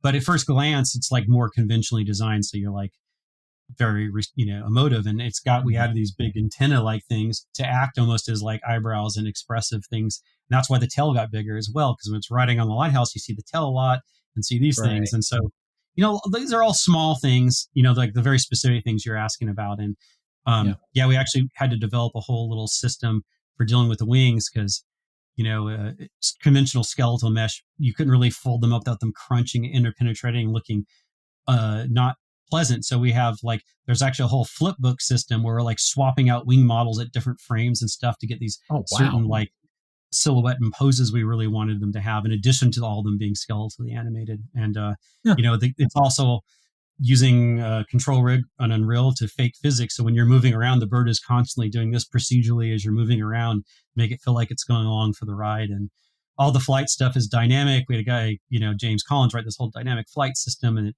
dynamically plotting the path to land on your character. There's like a lot of behind the scenes kind of hidden systems work to kind of make it feel somewhat natural, Yeah. And I'm imagining the lighthouse legs are procedural IK as well. Like when everyone's doing that. Yeah. And which is a fantastic segue into, I saw the arachnophobia warning at the start of the game. Yeah. And I was like, oh, okay, there's going to be big spiders, I guess. But I only realized now that is that in reference to the lighthouse's legs? Yeah. So tell us about that. Did that come up in focus test or play testing or something? Microsoft has a lot of great resources, and they have a user research group, and so they conduct a lot of plays. But one of the people in the user research group was like, these legs kind of look like a spider leg, and it could catch some people by surprise. And I was like, well, there's a lot of strange stuff in this game. There's a lot of weird holes and stuff. But I was like, you know what? Like, it doesn't hurt anything for me to put that warning there. Yeah, of course. And I tried to write the warning because I didn't have to use a prefab. So I just sort of wrote it as like, it's a strange game. There's no real spiders, but there's some things that might remind you of, it might make you a little uncomfortable. And because we were a game about the unexpected, but there's so many other unexpected moments in the game that didn't need to be one of them. But yeah, it did come out of that was exactly what it was for. There's no real spiders in the game or anything. Yeah.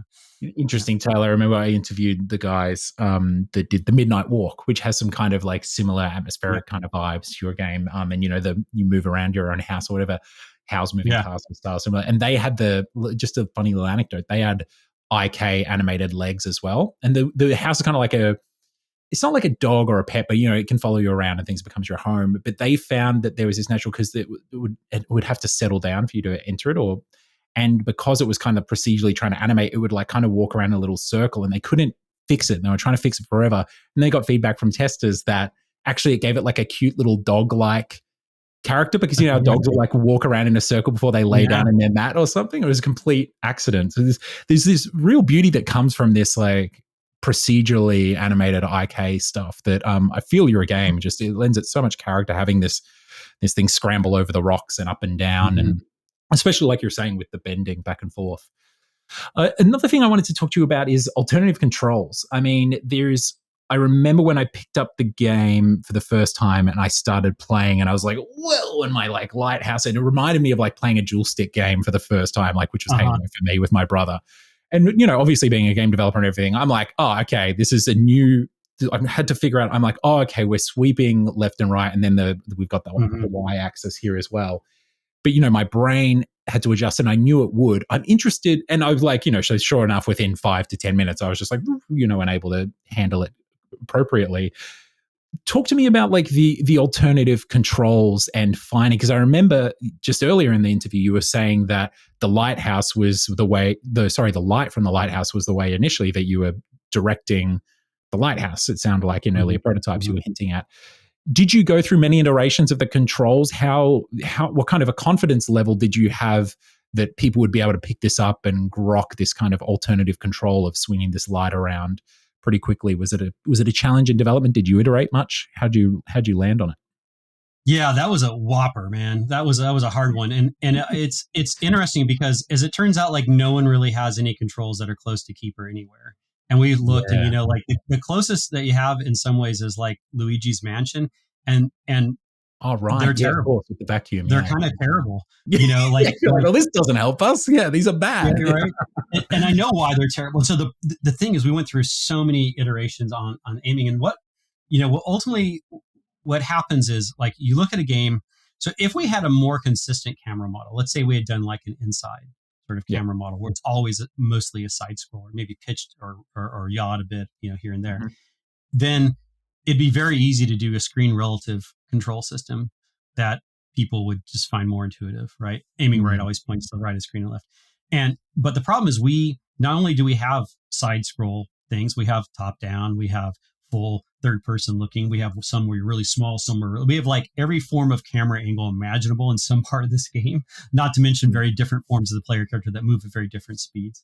Yeah. So, what we tried a lot of different things. And one of the things uh, that was tricky is that we have these sort of two modes of the light. We have this unfocused and this sort of focus mode, and the unfocused mode is just like it's always on, and Mhm. you don't ever have to use that to progress the game, but it is certainly one of the most like encouraged forms of player expression in the game is just Yeah, aiming for this thing sure. around and watching stuff grow. Yeah, I'm painting the environment the entire time Right. as I'm rolling Yeah. around. Yeah. And so we wanted you to always just be able to do that at all times and not like make a modal thing like you might have in Luigi's Mansion or something. Yeah. But we did realize that like sometimes when you want to be precise about your aiming, that's where we kind of went that focus mode, and it kind of goes into a Mm. more easier to control sort of strafe mode. You're moving a bit slower and so on. And part of that was to kind of deal with some of that. But we tried different forms of all these different sort of screen relative controls, and and we play tested a lot of different ones, and they basically all break. They all, because what winds up happening, it's kind of a hard thing to describe, but when you wind up going from, let's say, like you got a rail camera that's kind of framing your character from the side, and you kind of go into more of a 3/4 third person camera. Mhm. What is considered camera and forward back and character forward and back and relative completely shifts, and it's not Yeah. possible to fluidly map that level of camera difference to a screen without it needing to be reset at some point. So if you're Yeah. willing to commit to hard cuts, you could probably do with it.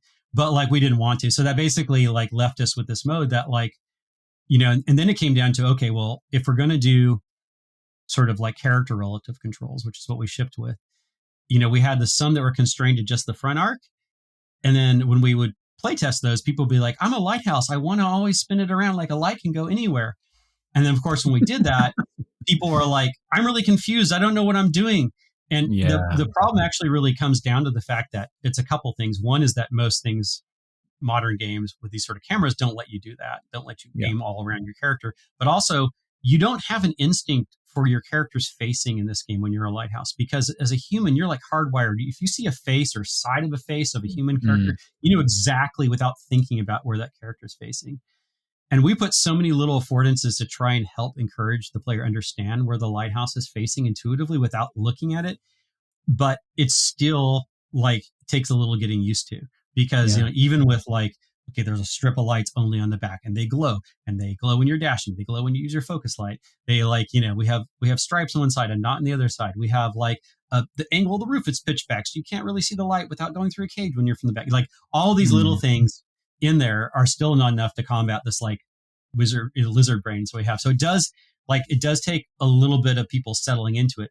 And the only thing I thought was like, but once you kind of get a little more comfortable with it, I think they work quite well, and they encourage the things we wanted to encourage, and they work across all the different forms of the player character, which was another consideration that people wouldn't know right at the start.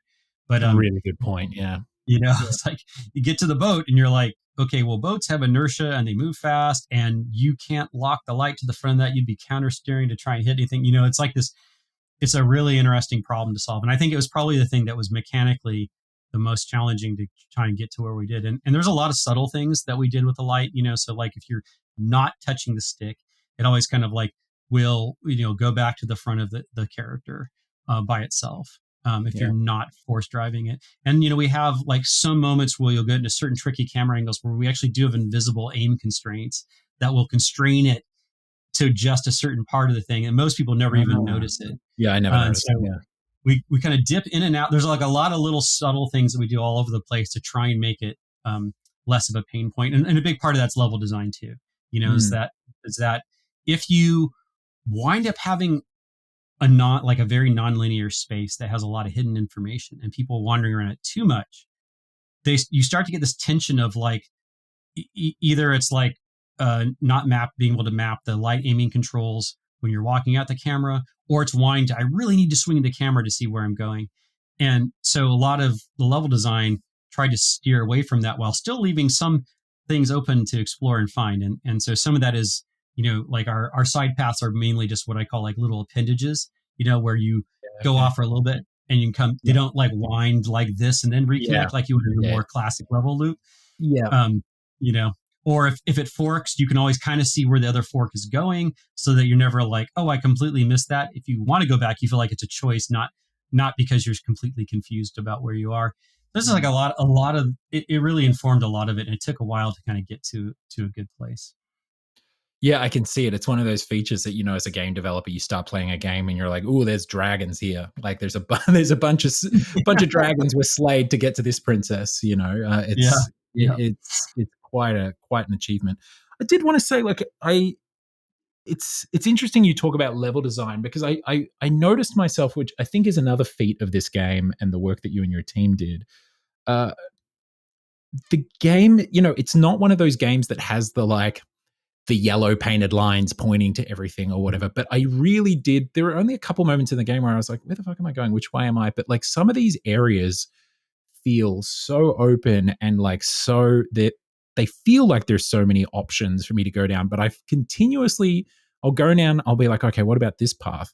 And then 9 times out of 10 or more, it's the actual path that I need to go down anyway. The level Mhm. design and the flow and the progression of this game felt so organic and natural. And I mean, that's obviously one of the biggest challenges I imagine you had, considering that you have no meta UI saying this direction or, Ubisoft quest marker or, narrative, even like to spoken narrative, I say, or written narrative on screen to Mhm. help you out. What were kind of some of the pillars? And you've spoken about them a little bit, but like, how do you reach a point so successful as that, where someone like myself can step away after playing the game for 5 hours, a game that's explicitly done like has very few tools to tell me which direction I should be going in, and yet I find myself 19 times out of 20 heading in the right direction. Was there a relationship with the playtesting loop? Like, how closely did you work with the level design team? Like, what's the kind of development iteration process and kind of some of the approaches that you took to your level design that kind of gives a developer the result that you've had in a game like this? Yeah. I think, in thinking about sort of like our overall level design approach, it's similar to most games in that, like, it usually starts with a high level write up for the level that I would do. And then it'd go to kind of, we use digital paper maps. They're sort of collaborative, like Miro boards where we can kind of, we did all of our paper mapping there. Um, Mhm. and that's very, sort of conventional. But one thing that's maybe a little unusual is that when we did our sort of our white box stage, our first stand-ups, it was important before we moved on from white box that we authored some version of all of our cameras and did a lighting pass on white box stuff.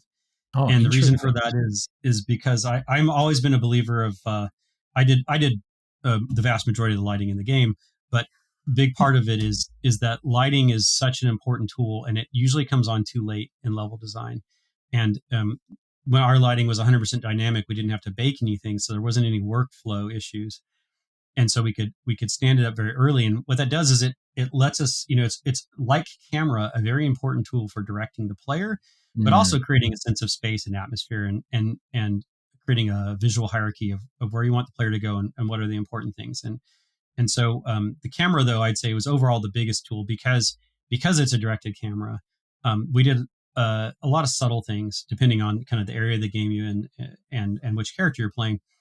But there's a lot of like very subtle state changes that the camera goes through based on your progression. So in some of the yeah. more platformy areas, it will subtly like pivot or change as you do things like lower a platform or as Mhm. you complete a puzzle. And it never is like cuts and forces you to leave the space, because a big pillar of the game is not to rush you through it and to let you take it Mhm. at your own pace, but it still guides you. And a lot of people don't even really notice the guidance except for in a few moments. So I'd say that was a big part of it. But also, getting that lighting in early in some form, and of course, it's lower fidelity, but that means that early on in our level of process, I'm also blocking in shadow shapes that are maybe invisible, maybe off camera, maybe something in the level geometry, to kind of Mm. like carve that path and filter the noise for the player.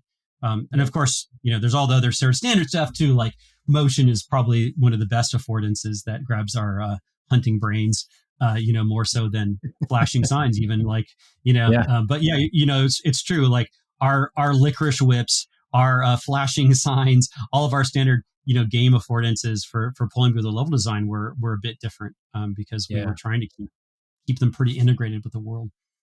Yeah, and I think, as I said, the one of the things that was most impressive about it was just how invisible to me, even like a seasoned game developer. I was like, what are they doing? Like, why do I know where to go all the time? And I did notice the guided camera. I remember there was a specific puzzle where I was like, okay, and I very confidently headed in a direction, and I was like, I don't think I'm meant to be running into the camera right now. And so I like, sure enough, I spun around, and then the camera helped me point in the right direction. So I noticed that one a little bit. But yeah, I was actually just impressed at how implicit all of these things were, and how kind of invisible the little guides and assistance that you'd been providing players were, at least for me. Yeah. No, you fooled Oh no, we me. tried. We Yeah. tried. All right. My one of my final questions here, I guess, is Double Fine is just an incredibly storied studio that has like a fan base that is, like just loves Double Fine so much. Obviously, that the studio was initially built around like Tim and his works and stuff, and a lot of the fame, I should say, for the studio. But now we've had a decade plus, almost two, right? I think, of really capable leaders in Double Fine. Now there's tons of games coming out of Double Fine with project leads who aren't Tim. And I think, but then also there's been the Microsoft acquisition, right? So now you've got this parent company, you're a part of Microsoft Game Studios. So I'm interested if you could lay out for the listeners here, what does it look like at Double Fine now if one of the leaders or one of the devs in the studio wants to kind of make a game like Keeper? Like, how does a Keeper kind of start and rise up? Is there first an internal kind of green lighting phase where something happens? Does everything spin out of a kind of amnesia fortnight? And then what does it mean to sort of go to, we've spoken with, Josh Sawyer about Pentiment and like his process of like Obsidian pitching that to Microsoft and how it was a perfect Mhm. Game Pass fit and things like that. So talk me through. I know we're zoomed out like from the creative, and now we're looking at kind of the business end of getting a project like Keeper lit internally at Double Fine and Xbox. But what, especially more so for you, because it's a fucking game that's so hard to describe. It's about a Mhm. lighthouse, right? And there's no words and everything. Talk me through the process of how a game gets kind of like this gets greenlit. Yeah. I mean, that's a great question. And I would say like our process for that over the years is like constantly evolving, which I think is Yeah. great. Because I think, people often talk about innovation on the game side, but I think innovation on the business side is just as fascinating, Yeah. and just as like something that Tim is really good at, trying And to challenge creative as things. well. It's not just that, Yeah. like there's creativity, deep creativity in that business, like how you Yeah. approach the business end of things. Yeah. Which I love. I love, because it's just another aspect of what we do. Right.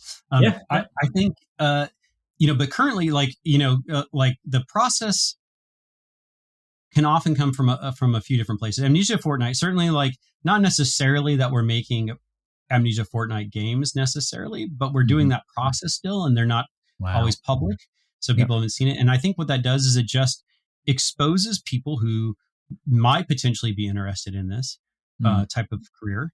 Um, Gives them some exposure, gives them a way to try it out.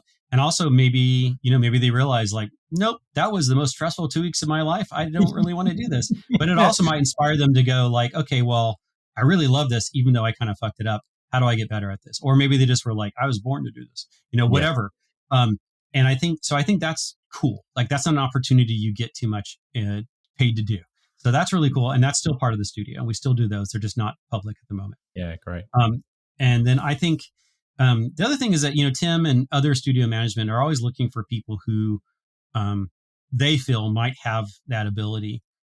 based on other lead experience that they've done on other projects, and interest. And so I think there's a component of that. And then as it relates to Microsoft, I would say that, and again, it's an evolving process, but this is the first like post acquisition game we've released. Yeah, right. I mean, Yeah. technically Psychonauts 2 was, but it started. So I should say it started before the acquisition. This game started post acquisition and Yeah, shipped. And I first think, full cycle, right? yeah. Yeah. And so we've developed, we currently have an internal process that involves an ideation phase where it's a very small team, sometimes just 2 people or so. And, you basically wind up pitching internally to a sort of creative leadership group. And then if they're on board with it, there's usually a lot of open questions or things that are concerns or things you should be thinking about. And then there's like usually a little playable demo and then you go into continue that phase for a bit to a little playable demo. And that timeline then is when we talk to Microsoft before we were allowed to go into pre-production. And so Microsoft has this sort of concept review thing. It's technically not a green light. I'm sure if I was like, this is a game all about Microsoft Word, they might be like, not that one. But like it's more a chance for them, because they really, for studios like us, which are what they call partially integrated studios, we're treated as our own business unit effectively. We're part of the Xbox Games Group, but we have like a studio budget and we have our studio processes. We have our own studio culture and HR and all that sort of stuff that's ours. That's not part of Microsoft. Yeah. So they want us to have our own effective process for promoting leads and leadership and coming up with games. And they want to see it, right as we feel confident, we want to go into pre-production and have, their input on it. And then you're off to the races basically at that point. And so that's kind of what we did with Keeper. And with Keeper in particular, Tim and I talked about, like, when we first got bought by Microsoft, we had this conversation, Tim and I did, and I was like, if I were Microsoft, why would I buy Double Fine? And this is before they bought like Activision and Bethesda and stuff. So they were still kind of in a purchasing thing. But I was like, they were, at the time, Microsoft was really, or I should say Xbox, was really specifically wanting to promote Game Pass more than anything else. And I said, it makes a lot of sense to me if you think about Double Fine as being an uncommon type of studio that could make unique stuff that they could only get on Game Pass. Yeah. And I said, I think it makes sense. And I was like, I think that's how I want to pitch this game. And so how I sort of pitched it to Microsoft and the studio was like, I wanted to make something that I was describing as like a palate cleanser, like something that didn't require you to have a huge ongoing investment, that you could play in a few sittings, but it'd be different than the sort of offering you could get anywhere else, and hopefully stick with you.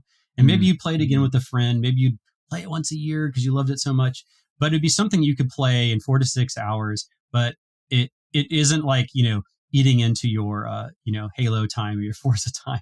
And then maybe we even, like, over time attract a different type of player to Game Pass, people who are looking for those different type of experiences. And, and I sort of said, along those lines, this is what Keeper is about. And, I think early on I tried to hit them with a lot of beauty and tell them about, like, where the game came from, the inspirations, and what I was hoping where it would sit, and how it wasn't like, even though it's a strange game, I just came up with this term weird but chill early on, which is just sort of say, like, it's a weird game, but it's not a violent game. It's not a hard game. And you can kind of chill out and play it at your own pace. And it's broadly playable because it doesn't demand a high level of mastery to play the game. But it is not a common game. It's not playing, it's not like others. So, I tried to, like, pitch it kind of in that pocket. And I think each game that we do, when we go to Microsoft, is probably pitched a little differently depending on what it is. And I think that's what Tim always just sort of says is, like, hey, we're a creative driven studio. We don't stick in one genre or with one type of lead, or we kind of, like, want different points of view. We want different perspectives, and we want to explore what games can do for us and how we can bring our sensibilities, our sense of personality or comedy or life or whatever it is to those games. Yeah. Wow. Yeah. Wonderfully insightful. Thank you, Lee. All right. Yeah. Well, you've shipped Keeper now. It's out there. Let's take it back to the hiking for my final question. What are you doing that's not games at the moment? How are you licking your wounds after shipping a game? And are you still out there hitting the trails? Yeah. I realized, of course, this the last year. I'm like, man, I'm in bad shape after not exercising this last year. So I'm like, I'm rebuilding. I was actually, it's funny because I've been so focused, as all of us are when we're like shipping the game. Everything, we're dreaming of our game. We're like wanting Yeah, to connect, because like this those last consumes moments you. of the game, to try and land this weird fucking game and have it resonate with people.